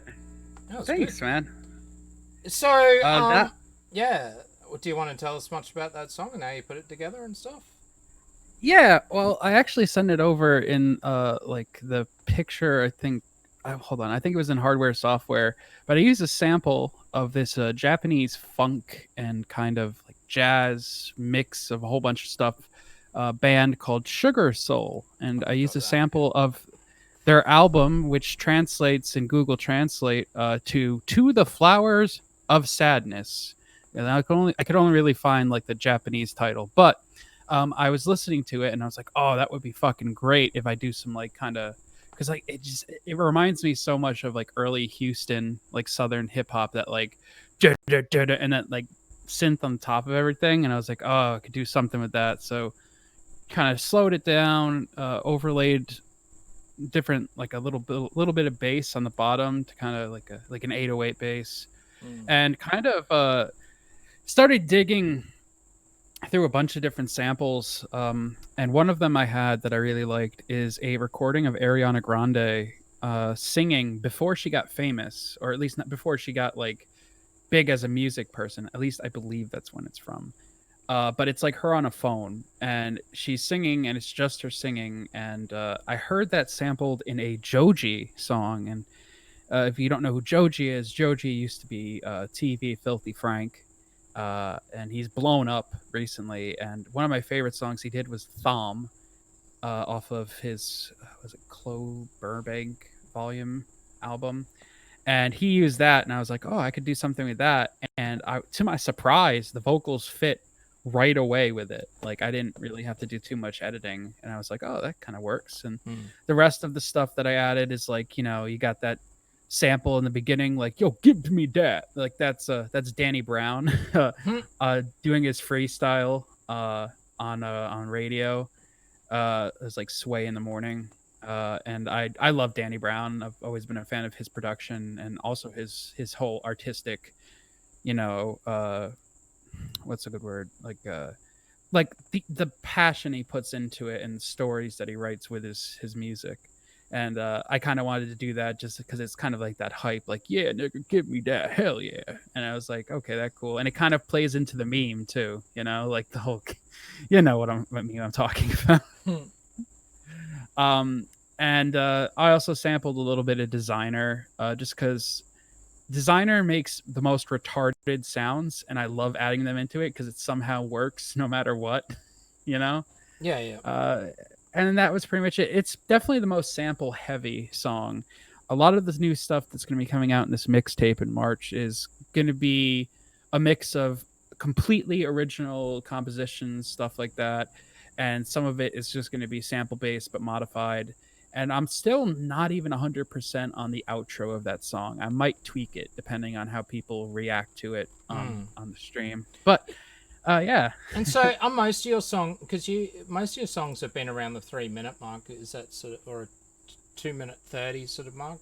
Is that something that you always do, try and make quick, sort of get to the point type songs? I try to, especially with like beats, keep them short and not too long, because say someone wants to get a feel for a song, at the end of the day I want to make beats for people to use, be it for singing, rapping, whatever. And I want them to get a quick idea of, okay, this is like an outline. We could do something even longer if you want, or we could just use this as an outline in a way, if you get what I'm saying. It's just easier to give it a quick listen than sit through a 5-minute song with 10 bridges and, you know. But honestly, it's not really a preference. I just find that most songs flow and kind of peter out in a way that I'm happy with. I do want to work on some longer, more experimental stuff. I've been kind of keeping a project hidden underground, but it's essentially going to be a experimental, ambient, but also industrial, but also jazz-based project. Yep. And we're currently just looking for someone who's really good with sound manipulation. Like, I don't know if you've ever heard of the Mars Volta. Oh, God, it sounds familiar. They're a progressive rock band. I have to look up the guy's name real quick. but they had a magnificent like sound designer, keyboard player, and all types of like crazy stuff. Let me see, sound manipulators. Jeremy Michael Ward was the sound technician, and he made some crazy stuff. But also like their keyboard players amazing too, and I think he did some work with it, but I'm not 100% sure. But Jeremy Michael Ward, I want to get someone who's good with modular synthesizers, or at least making something that's like weird sounding and dense, I guess. Yeah. I hope I'm not I'm probably not the smartest tool in the shed when it comes to describing the sounds. I usually just like, oh, this is like a sound I want to do. Yeah, but I guess I'll show you, like, just so people know, these are modular, so it's a whole bunch of little things, little units that do different things. A lot of them don't generate sound; they really just do pulse voltages and filters or different stuff, and that's all the cables connect together to make basically one sound, depending how big the modular system is. But a lot of them are just there to make one or two sounds, depending if they got a sequencer and that, I guess. But smaller units, like a little unit like that, that's just really for one sound, maybe a drum with it. Bigger units can do everything, but this is what he's talking about. This looks like Andrew Wong's setup. He's a big YouTuber. That looks like his setup. Yeah, he's big into modular. And Achura key steps. I got a key step the other day. Achura, the MIDI controllers are bloody great. They are so good. Yeah, because they're easy to select different MIDI channels and send out different things. Like normal MIDI controllers, they're great. You plug them into a door, you bring up the software, and now you can play on the keyboard to trigger it. But with an Achura, you can use it to connect it up to your hardware via MIDI, or even CV voltage. So you would send out one MIDI chord to a MIDI through port, and then basically you can control everything that's connected to that MIDI. Because you just, with the keyboard, just quickly push function, MIDI channel, select the MIDI channel, and send out the notes that you want. You can put that on loop. So it's very easy to perform just all off one keyboard or one little pad machine like that one is. Yeah, they can get complicated, but they're quite good. You know, not to take it off topic, but no fucking shit. Supposedly the lead singer of the Mars Volta and the guy from that 70s show have beef because the actor killed his dog. Kugel. Right. The fuck? I haven't heard that at all, but I'm going to Google the fuck out of that. Which actor from that 70s show? There you go. Anyway, sorry. Before we move on, I thought I'd show some of the other pictures from that folder you gave me. So this is just a picture of a screenshot of Fruity Loops. Yep. It's not actually my setup. I just Google image search because. Oh, okay. Yeah, but that's just essentially what FL is. I figure it give you some like illustration for the people. I think this is Control or Contact. Yeah, it's Contact. There you go. So that's what we're talking about with Contact.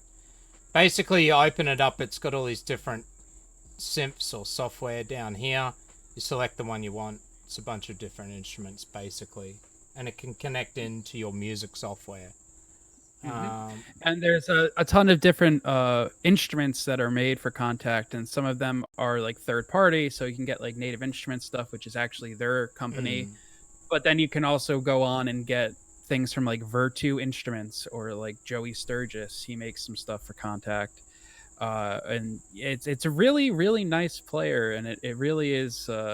I think it was probably like one of the biggest investments I made into my music, because it was like fucking 300 at the time when I got it. Yeah, see, I don't use any VSTs. I use rack extensions, and I have a lot of them, which is program or software, third-party software or synthesizers or effects that you can buy for Reason, and they'll work within Reason only. But VSTs work within any music software. But I don't actually own it. The only one I do have is Dext. And I only have a template that I open up, and it's just so I can load, play around with the sounds, and throw them into my FM synthesizer, which is just a Korg Volca FM. Shit, I got fucking Dex too.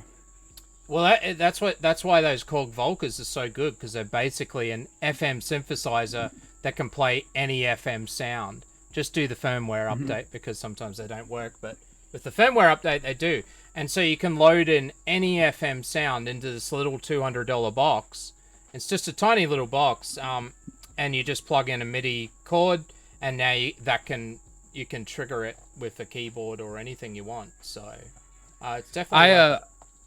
Yeah, I have a chord Volca as well as a chord monologue. I really like it. It's a nice little tiny little thing to play around with. If They are fun. They are fun. I'll show people up on screen what we mean. I am gonna make some videos about it because I've only just started going hardware. I'm trying to do a hardware only setup, just for my own hobby, I guess, just to have some fun. Here are some of the Korg Volcas. So they're little boxes. Basically, each one does something different. That's a modular one, so it has little patch cables. I've got that. Korg a Volca drum. I wouldn't bother. If you're going to buy a drum machine, just buy the Korg Volca sample. It's really easy to use. I've got mine hooked up at the moment. There's the FM one. So it's a little box, but that can play any FM sound. And there are hundreds of thousands of sounds. Basically all of the 80s in one little $200 box, and you can just load in whatever sound you want. There's a one that does ARP, like see there's 4 here put together. Well, one's a mixing desk. You can buy 4 of them. This blue one, that's one for ARP, like acid lines, like wow wow wow wow wow wow wow. You know, like the Blade movie. Everyone knows what I'm talking about when I say the Blade movie. Like arpeggios. Yeah, but more acid, yeah. So they're good little units. You put a few of them together. The bass is quite fun. I own the bass as well. Simple, effective. You just get these little cords like here, and you can just wire them all up and they'll sync with one another. Yeah, easy to use, simple, really good for beginning, sort of starting out. But portable as well, because they have batteries. And that's what, in my last video, I was wiring up power supplies for these in a video and showing you how I was doing it so that I didn't have to work off the batteries. And you know what's funny? I forgot to include this one, but I also have an excuse me, I can't talk. It's kind of shitty, but I like it. My uncle gave it to me for free, so I just use it sometimes. Alesis SR 16-bit drum machine. Where is it? It's a nice little drum machine. Stream submissions, I can put it up on screen. Yeah, hold on, let me pop. So you also own this the Korg microcontrol as well, because it's in your photos. Oh no, I just have a micro Korg in general. Like, yeah, but so do you have the one with the vocoder and everything, like in the picture, or? Oh yeah. Yeah. Yep. Yeah. These are great. I used to have one, and I sold it thinking I didn't need it, and then I ended up, instead of buying another one, I ended up buying the Roland JDXi. Same thing, except the JDXi will do drum patterns and everything. You can basically play simple songs on it. You're not going to sound that great, though. They're all digital, except for one simple analog function. The vocoder is great, though. I do love my vocoders. If you've listened to my music, you know I love vocoding. And there's a Novation one that has the same thing. It's a performance synth that has all the sounds you would need to make basic synth sounds. Plus, it's got a vocoder. Roland JDXi has one that you can even play drums and everything on. And then Korg's got one. And you can turn it into, the synth style. You just flick this knob around to trance. And then just hit the button and it'll start playing trance lines for you. All pretty simple. Funny enough, if you know, I know you like your vocoder shit. I have a talk box that I use with the Korg. Funny enough. Oh, that's pretty cool. Yeah. Yeah. Well, I do use software as well, and you can basically do all that sort of stuff like bit speaking and that.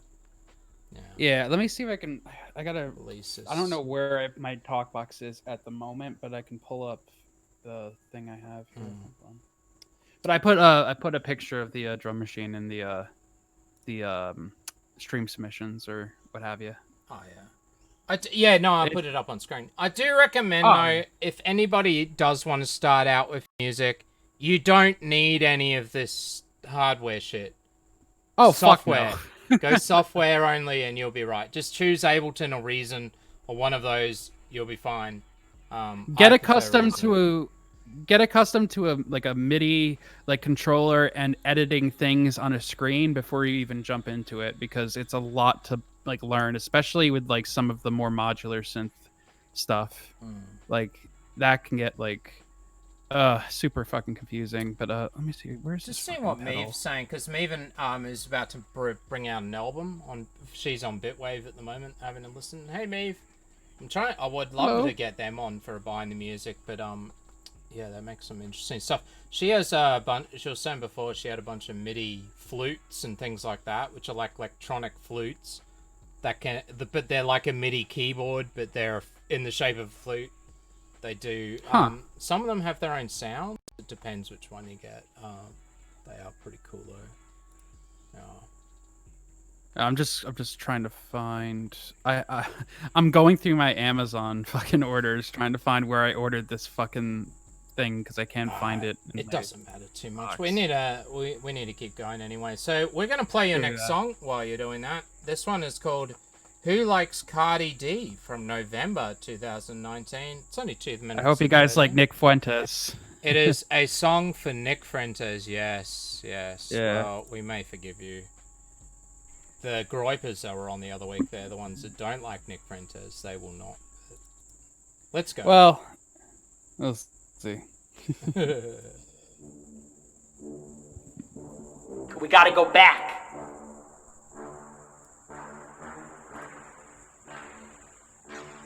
SK14. I'm not a leftist, I'm a liberal, and we should just talk to each other. Okay, but what are we gonna talk about? Because you don't want to talk to people like me. You don't want to talk to anybody who's got anything to say. You want to talk to Jewy Jewstein, who says, got a lot of questions about Israel in the last week. Yeah. I apologize for my defense of our greatest ally in the Middle East. Yeah. I will not apologize. We know you won't, bitch. Epic. Shut up, you bitch. This guy's the biggest scum-sucking, anti-American loser, traitor. Who likes Cardi B? Who likes Cardi B? Who likes Cardi B? Who likes Cardi B?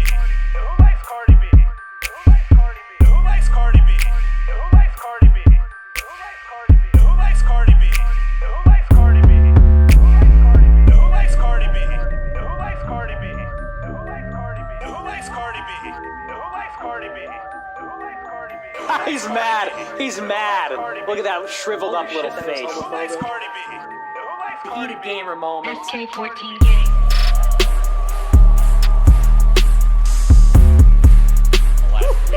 Yeah. Apologize for my defense of our greatest ally in the Middle East. Yeah. I will not apologize. We know you won't, bitch.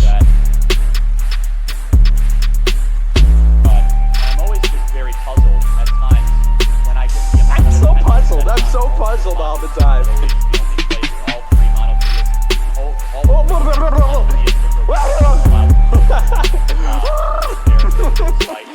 Somebody's got to go Joker mode. Who likes Cardi B? Who likes Cardi B? Who likes Cardi B? Who likes Cardi B? Who likes Cardi B? Who likes Cardi B? Who likes Cardi B? Who likes Cardi B? Who likes Cardi B? Who likes Cardi B? Who likes That Cardi B? flute looks fucking cool. It does. Not I gonna did lie. think about it once. I even thought about a theremin until I noticed that Spectre was playing one and how gay that can be. Or people like they look like I love theremins, but like they're like I don't know. I would just use like a synth. Yeah, some of the more you know. electronic ones, like there's a Moog one that has all different types of sounds. Some of the sounds are cool. I just like it because Goldfrapp used to use them live, but they connected it up to a dildo, and the chick would like, you know, masturbate and play with the dildo in time to the music and make all these weird sounds. I thought it was pretty funny. Y'all got a link? It's Goldfrapp live at Busch Garden. I think it's on DVD. Copyright if we played it. Yeah, so Probably. There you go. All right, so what did you have to? Kind of a parody song, I guess. Who likes Cardi B? Do you want to tell us about that song as we play it in the background? I kind of made it just around the time that, you know, the whole Groiper thing took off and the Charlie Kirk thing, and I'm kind of the mind.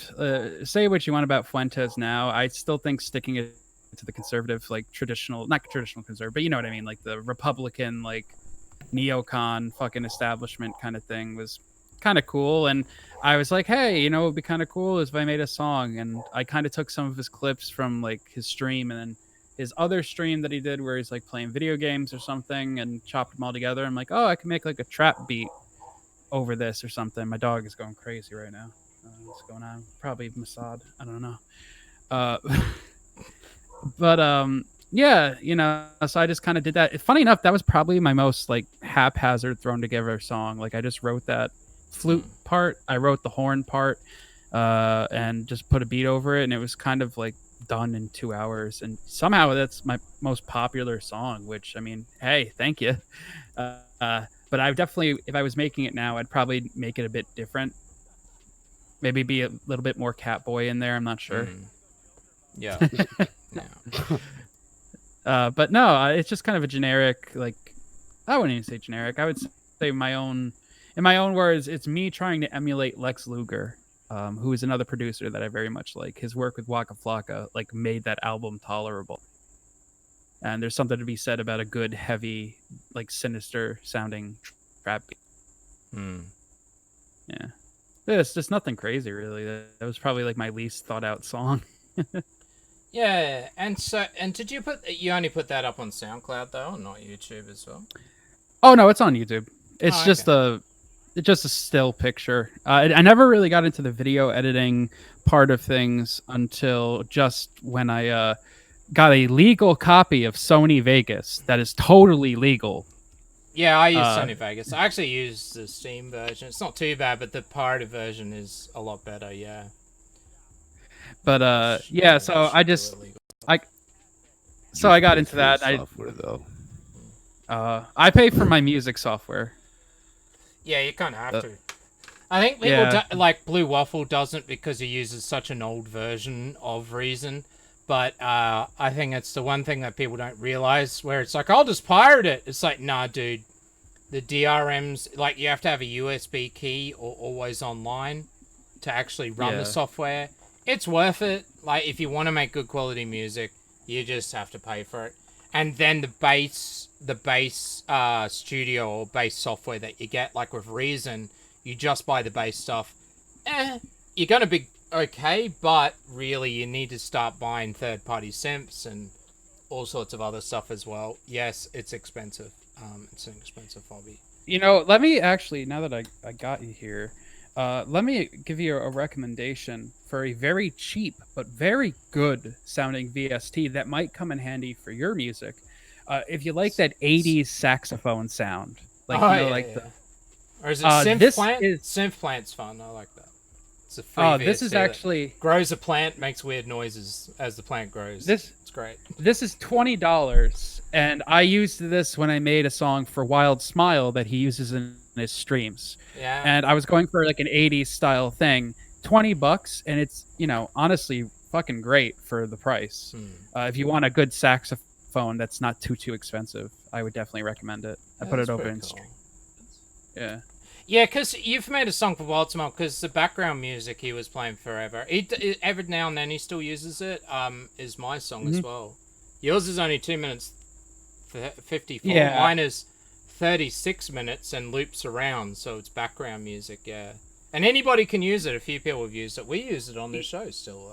Yeah. You see, it's funny is when I asked Wild if he would like a song made for him, I was under the impression that it would be like an intro song, not a background song. He just ended up using it as a background song, which is fine. I'm happy that he liked it enough to use it. No, that's what he wants. He just wants background music. Yeah, that's why I went with the long one. I'm trying to do a second one, but I haven't found anything that's good enough yet. So, hey, you want to collab? We could collab and work on something. Yeah. Now that I know he wants background, I'm down for that.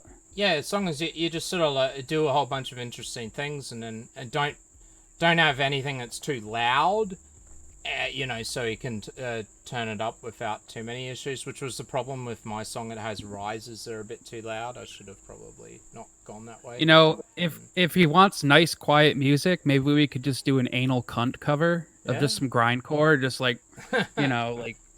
Well, as I said, I do know anal cunt, actually. I do have a drone synth, as I said. It's in the mail. It's coming.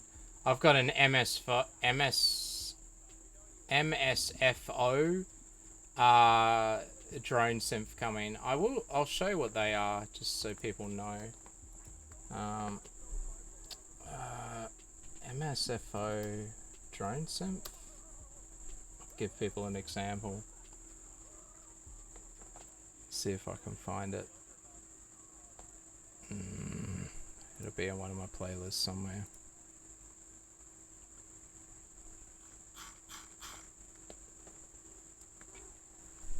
Here we go.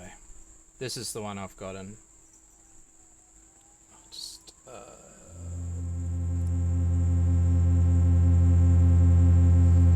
music from outer space. Yes, very much droning. This is what it does. Doesn't input any notes into it. Just makes weird fucking noises. I might have to pick that up. That's kind of fucking cool because I made a song just recently. I made a song using some samples of ambient music from like I believe like the 80s or something. And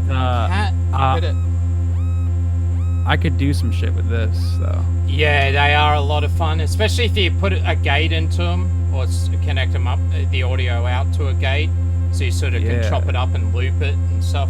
I plan to plug this into my looper that I just bought, so. But that's basically a drone synth. Just makes a continuous droney sound. So that's fucking rad.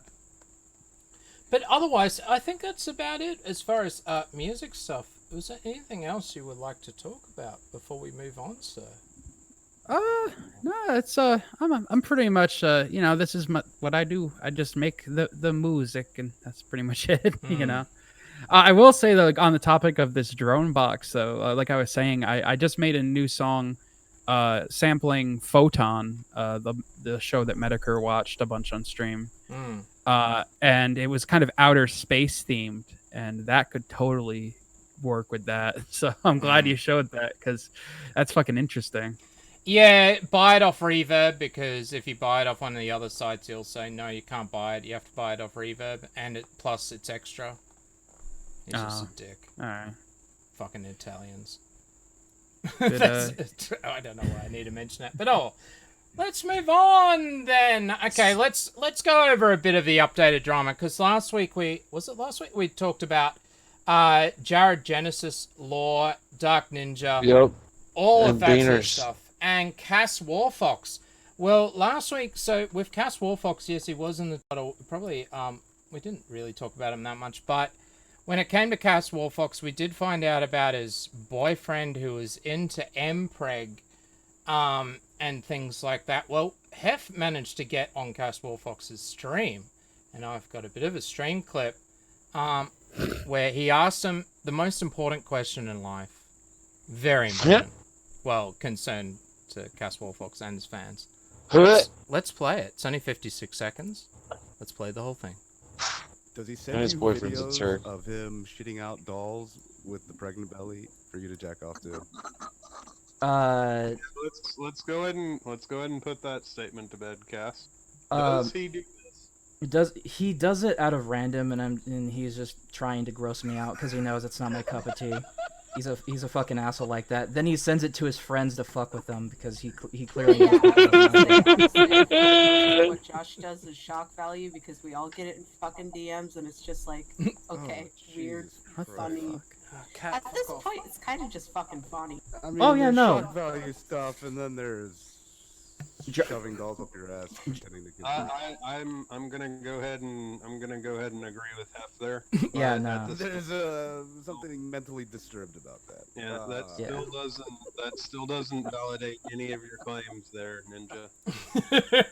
All right, well, thank you, Hef, for asking them the important questions. The important questions in life. Yeah, that's ridiculous. I have a friend who shoves dolls up his ass and then videotapes him shitting them out and sends them to me as a joke. For a gag. For a gag. Yeah, it's no, hilarious. It's just a joke, guys. It's just a joke. Look how hilarious this is. Watch him shit these dolls out. It's a fucking riot. I got you good, fucker. Oh, man, You're I a was faggot. laughing my ass off when I heard that. I was just like, what? And they all talked about it because they've all received the same videos. I thought he was just sending them to his boyfriend, Cass, but no. He Nope, was sending the whole them goddamn to Discord everyone. server. Couldn't that be listed as some type of sexual harassment? Possibly, yes. Yeah. I don't know. Well, It's like- I don't know. It's that's supposedly rape, it's funny. dude. Oh. I'm gonna. So I thought maybe I should start shoving It's all a Transformers bit, up my yeah. ass, shoot them out, I'll DM them to people. You know, it's just a joke, guys. I So not that big a I deal. screenshotted that earlier. I have that screenshot. Oh yeah, that's Hey. right. Yeah, I did say that. All right, I can put that on screen. Actually, here you go. Look, I was suggesting it. It might be a good idea behind the scenes. When It's we're in talking stream about- submissions. I've I put put it it up in stream already. I've put it submissions. up already. Well, fuck you, then, Bogan. I don't know much about Australia except for Bogan, Foster's, and what the fuck is the one of the animal that jumps down? A drop bear. Drop bears, yes, yes. That's about all. Oh, and Vegemite. That's about it. Yeah, everyone seems to think we drink Foster's. I've talked about this And on criminals. stream. Foster's is an exported beer. It's hard to find in Australia. Fuck you. I'm not going to talk about it. Well, no, fuck you. I'm gonna keep saying that. Keep telling the world. Don't drink Foster's. Damn it. But oh well. I thought that was so good. I wasn't expecting that reaction, how they just downplayed it. And all of them were downplaying it because they've all received the video. With multiple videos and pictures. Like, But it's just what a joke, the guys. fuck? It's just a bit. It's a bit. It's funny at this point. Wait a minute. Wait a minute. Joke, guys. I just masturbated this and point- came on a photo of your face. Oh no. Haha. Right, gotcha. What? What Oh, kind of outrageous shit is that? Sorry. At this point, it's funny at this point. How many fucking videos have you gotten for it to finally get funny? There is more questions, and yeah. This vaguely reminds me of another like older fucking lolcow who used to do that shit and say it was the fucking guy who fucked his sister, the one that Medicare covered. Who? The one with Kitty like Boss? maybe No. no the fucking guy he had a scat fetish. Yeah, the bathtub dude. Yeah. No. I It wasn't can't Ross. remember. No. I know who you're talking about. The and one he that said actually- that he couldn't have raped that girl, raped his cousin or his niece because Yeah. Because he picked poo out of the he toilet. actually loves shit. Yeah, because he picks the didn't he poo make out a of the bunch- toilet and then And he says, "This is my masturbates. evidence." That's his receipt for why he didn't want to molest his sister or something. But he was also like, oh, haha, it's a joke. Because he was like, oh, he would make stupid fucking songs and try to pass them off as a joke. Like, I want to anally rape children and shit like that. But then it came out that he's an actual fucking degenerate. I just wish that we could have fucking got him far away from that girl before he fucking, did what he did. But fucker, rotten fucking, I don't give a fuck. You don't fuck with kids, All right. Well, the next bit that we have is Stretch. Did you make this song? Is that who made it? No, it got posted in one of those other servers. Someone made a song called Stretch. Let's have a listen. I gave it a bit of a sad review, but oh well, let's have a listen. It's not even like that, dude. Oh, It's terrible. hell no. Oh, hell no. Yeah, I agree. It's playing. Okay, so. Now shut the hell up. Shut the hell up. Fuck. I'm explaining to you. Okay, so. Oh, hell no. Oh, hell no. So. It's not even like that. Oh. There you What is go. this, the new Death Grips? Yeah, there you go. That's the song. Oh, well, moving on. So the other part that we had was Dark Ninja decided to do a stream and tell us some new information. He did want to come on and defend himself. Oh, that stream was so much fun, dude. He has a grinder. And Jared blew him after he came out to him. Now, I'm not going to play the original. I could, but Oh, I is was this going the to play the one pedophile on guy you're talking about, eh? No, but this is Dark Ninja, not actually Jared. This is a different degenerate beaner. Yeah, this is the one that that's defends Jared. That defends Jared. Let's have a listen. Hopefully Dark Ninja can turn up and tell us all about it. We might have to do it for him otherwise and just make some Get your disclaimers. brown bitch ass in here, Ninja. In other words, we do not stand by this message, and it may be doctored and may not be a realistic, actually what was said 100% confirmed. There you go, there's your disclaimer. Here we go. You know, I told Alex I was interested in doing 14-year-old boys at where I live. Okay? So, what happened was, Alex gave me some pictures. He gave me some pictures of 14-year-old boys. Okay? So I tried it out for a while. He told me to go on Grindr. I went on Grindr. Tried out the whole thing. See who I can catch or whatever. I tried it. It actually works. Believe it or not, I couldn't believe it. Like the first night I tried that, I probably caught like what, 4 14-year-old boys. Even when you say that you're 13, it's kind of weird. But yeah, that's what happened. I told Alex about it. I did the Grindr thing maybe about a week. I was successful, but I didn't record. I was successful in getting these 14-year-old boys to meet at a Walmart or a grocery store. And they actually showed up, but they didn't know I was around. They didn't know it was me. They were expecting a 14-year-old boy. I got a little distracted because Alex was what do you call it? A 14-year-old boy. Oh. There you go. There you go. Tucker looks sad, doesn't he? Very disappointed. Couldn't believe it. Like why? Now he did say all those things. I might point out, but he didn't. May have not have said them in that correct order. He did go on Grindr though, and he did make accounts. That's what's important. So. That's a big eek for me. There you go. There you go. Oh, well done. No, he said not to tell anybody. I don't know. He called me up the other night. He has all these new ideas for new content and stuff, but who knows? We'll see what happens. He's gonna try a Dark Brown Ninja. Yeah. So that guy was trying to fuck 14-year-olds, right? No. No. Really. Was it like some type of thing to show like, oh, this is how easy it is and something like that? No, it's edited. It's edited. Okay, so really, yeah, I don't know. Okay, I don't know jack shit about this. I need to point out that I don't know who made that edit. It's very good editing too. It's probably someone that works with audio and stuff a lot. So maybe they'll find the culprit. My guess is it was Stretch. Definitely Stretch. I'm pointing in that direction. He works with audio all the time and editing on his phone. He's really good at it. Yeah. Don't mind me. I'm not really privy to most of the drama. I've been kind of keeping my eyes to the, grindstone, I guess. No, that's all right. It's just that we had these, and I thought, well, I'm not going to talk about them next week. Yeah, so we don't do a bit of an update. We don't ever get into any drama. No. It's just like a rare thing.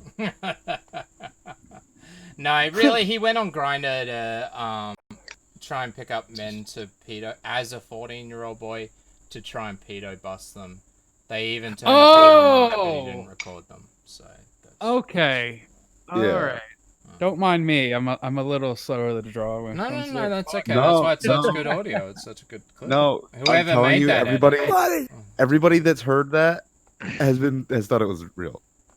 Yeah, wow. Stretch, you did a really good job at editing, dude. So, if that was you. Jeff Vader donated $2. The edit was made by a 14-year-old boy. Oh, well I know what Jeff Vader wants to do with 14-year-old boys. Here you go, Jeff Vader. Girl, you ever been in a sex sandwich? Jeff Vader's a 14-year-old boy. Girl, you wanna be in a sex sandwich? I'm Jeff Vader, I'm 14 years old. It's on you. There wasn't much else we needed to say about the updates. I just wanted to play the stupid because it was so stupid. It was so funny. I thought we would just cover those little moments. Pretty funny. But next week, Master. Oh, sorry, I didn't want to interrupt. No, you go because I'm going to change subject. Master Betty, I am indeed a round eye, and Cable, a round eye is someone who doesn't have slanted eyes. That is what he's asking. And I am a round eye is someone who's not a filthy chink. Pretty much. Hey, Jeff Vader, do you still work at the BDSM club, or is that something you used to do? Oh no! What? Oh no! Whoops! Sorry, no, I don't know. Jeff Vader's a bear. Oh no. Yeah. All right. Let's change subject. Next week is the big one. Is Scooby 331. Now I managed to chat to him the other day, like 2-3 days ago, for a good 3 hours. I've talked to Taryn Burnside quite a lot, but I hadn't managed to get Isn't Tara like a VC. that big gigantic fat bitch? I think that might be Tara. No, there's another one that. Yeah, I don't know. She's just a little overweight. Yeah. So, yeah, I've been talking to him. I finally got to chat to Scooby. She's like a talking trash can. Jeff Vader turned up for their last hour and that. It was quite interesting. So, yeah, so it's all going ahead. He's pretty happy with how things are going, with how the stream is set up. So the plan, if you come now next week, don't just all jump into my Discord thinking that you're going to be adding Scooby and shit. It ain't going to happen. We've got security measures set up in place. You may find bitch, we ain't playing that punk shit. We don't play that, homie. That's it. You may find that this Discord is totally barren of Scooby, myself, have all the other co-hosts. We're not going to be here, so we're going to have security in place. But that is so we can have call-ins. You've been relegated to being called all the other co-hosts. What? Oh, we got Jeff Feathers. I don't know. I'm just talking. Fuck you. Good damn it. Stretch is still second in command. He's still number 2. I'm number 1. You mean all the other co-hosts? You know what?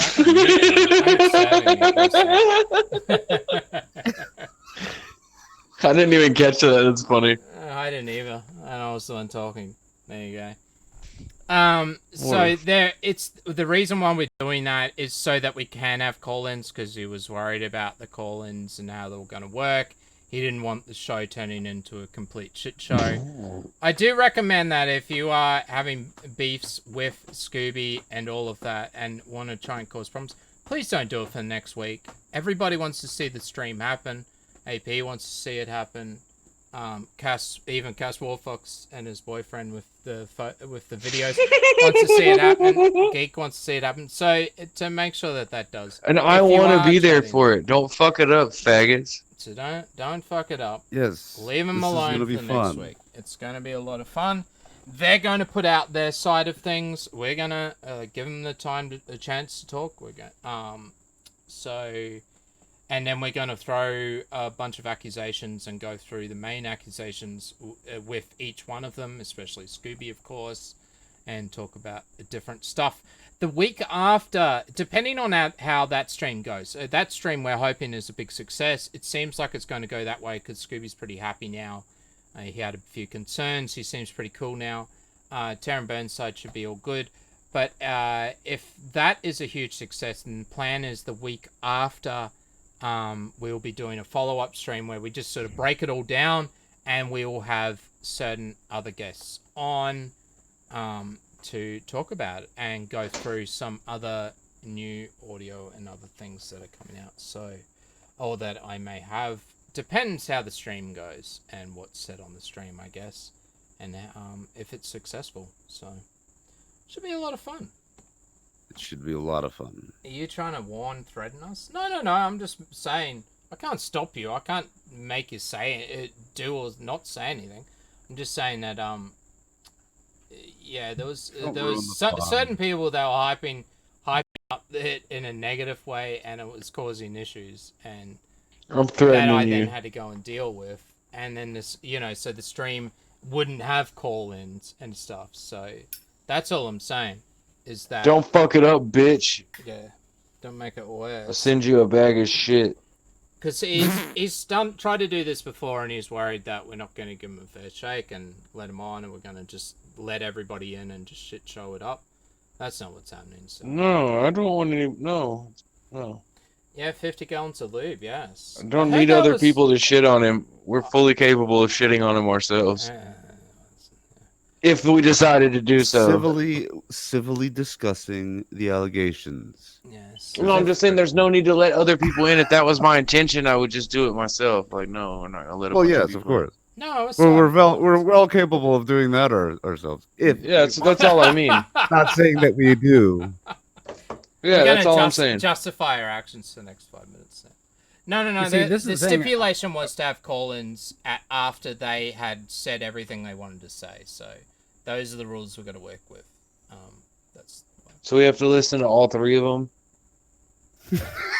See, I gotta catch up on my I gotta catch up on my lore because I'm not privy to anything that's going on. Yeah, I'm gonna have to do a deep dive. There is a lot of Scooby lore. So There's a lot. It is a lot. If you want a link to AP's AP's done Send what it to 4 him. or 5 1-hour sort of lore videos.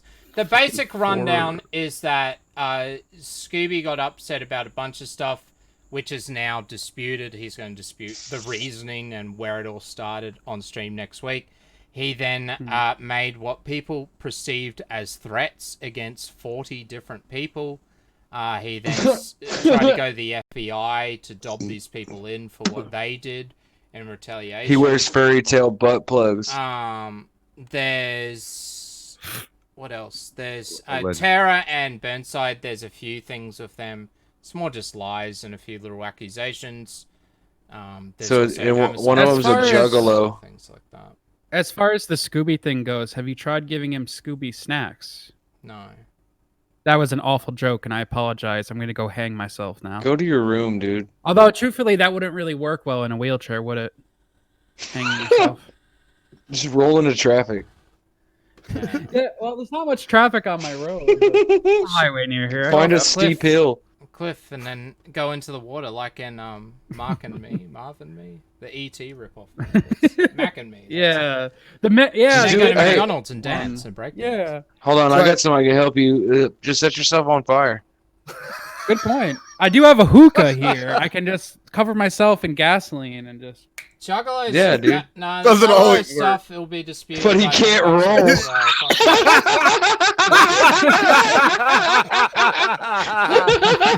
It'll be like that scene from Hannibal. He won't be able to put himself out. It'll be okay. He'll die.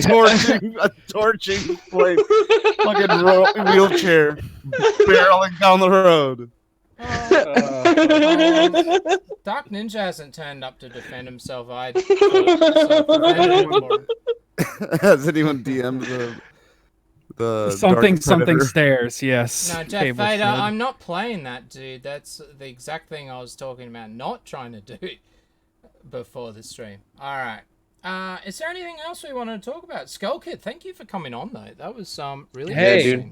The songs are cool. I dig them. Dude, well, thank you guys, and thank you for having me. Honestly, I was like kind of surprised. I was like, "Oh, EarJuice, I know that dude, and he wants me on his show. What? Why? You know, make fun of you, faggot. Yeah, fuck yeah, dude. Hell yeah. No, but seriously though, thank you for having me on, man. It was a pleasure. Cool, dude. No problem. It was good to actually have someone to talk music to, because a lot of my friends are musicians, but a lot of them are usually busy. Yeah, that's why I like it, because I get to talk about stuff that And these streams are kind of random too, so it's just kind of like just some different shit. Yeah. I would love to. Sometimes the co-host needs to take a nap while talk to the guest. Shut the fuck up, nigga. I would love to I'm come not on gonna again lie, at some I time. nodded off on this one. I'm really fucking tired, but the music was good. I'm not gonna lie. Yeah, the music is really good. Shit. Yeah, dude. Hopefully I'll have some more for you, and then maybe we could do this again. This was fun. Yeah, Not gonna lie. all right. I am interested in collabing stuff, and I'm interested in your album as well. Make sure you let people know. I've sent out the links, people, so make sure you sub to him on there's his YouTube and his SoundCloud. The links are in the description as well. Yeah, and there's how many songs were on that Corpse God album that you dropped? How many songs? Let's see. There was. I can show it was, on screen. It was quite a few that I saw There's pop like up. 6, I believe, in a hidden song. 7. Yeah, and they're all pretty. 7. Yeah, 6 and 1. Yeah. And they're all good. I listened to all of them. Well, thank you. I appreciate it, man. It was Send me a link, kind of dude. rough production wise. Oh, there it is, right there. Yeah, We've actually thought about re-recording the album with like our new lineup, but that might be something after this project is done, because we have a follow-up to that, which is going to be probably a full length. And oh yeah, I wasn't. But yeah, Matt, fuck I got off. God damn it. One thing I got to do is upgrade my SoundCloud to Pro, but I've been very Jewish and not wanting to. Yeah, I have finally.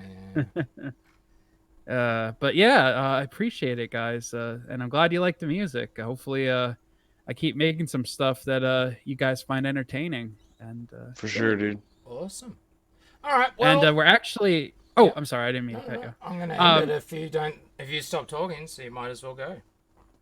Yeah. I was just gonna say, one thing we are kind of talking with is various like labels for Corpse God stuff, but nothing's really come of that yet. But hopefully, it's gonna sound retarded, but I kind of am half decided on a label, half not, because honestly, I just want to release music. I don't really give a fuck if it makes money, Yeah. Well, I don't. I just want to label. Nice to make money anything. doing shit that's fun. Yeah. I just put it on YouTube. If I could make money talking shit on the internet, then I would totally do that all the time. Well, we did. We made $6 today. I think that's $2 each. We're moving up. I'm just saying, if you can make money doing what's fun, fucking do it. Oh yeah, quarter pack of smokes. Here we go. All right. Well, anyway, guys, thanks again for having me. No worries. All right, I'm gonna go deaf. I'll come back after. Do I get a bigger cut than Hef for being all the other co-hosts? Yeah, of course. You get eighth a pack of smokes. Here we go. Because I'm Ferengi. Fuck. What do I get? 75 cents? Something like that, yeah. No, I said give us your PayPal and I'll just give you a thing. I give you shit. Whatever. Oh, fine. I don't want.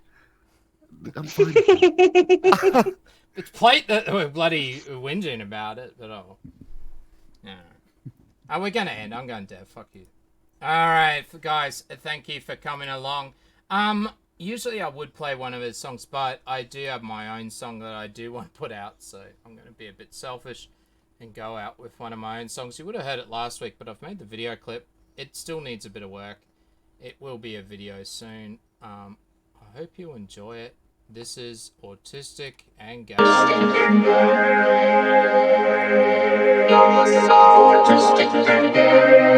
a good one.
Got to use my new looper! Doesn't matter. I've got it set up. We'll get there one day. Have a good one, guys. Thanks for watching.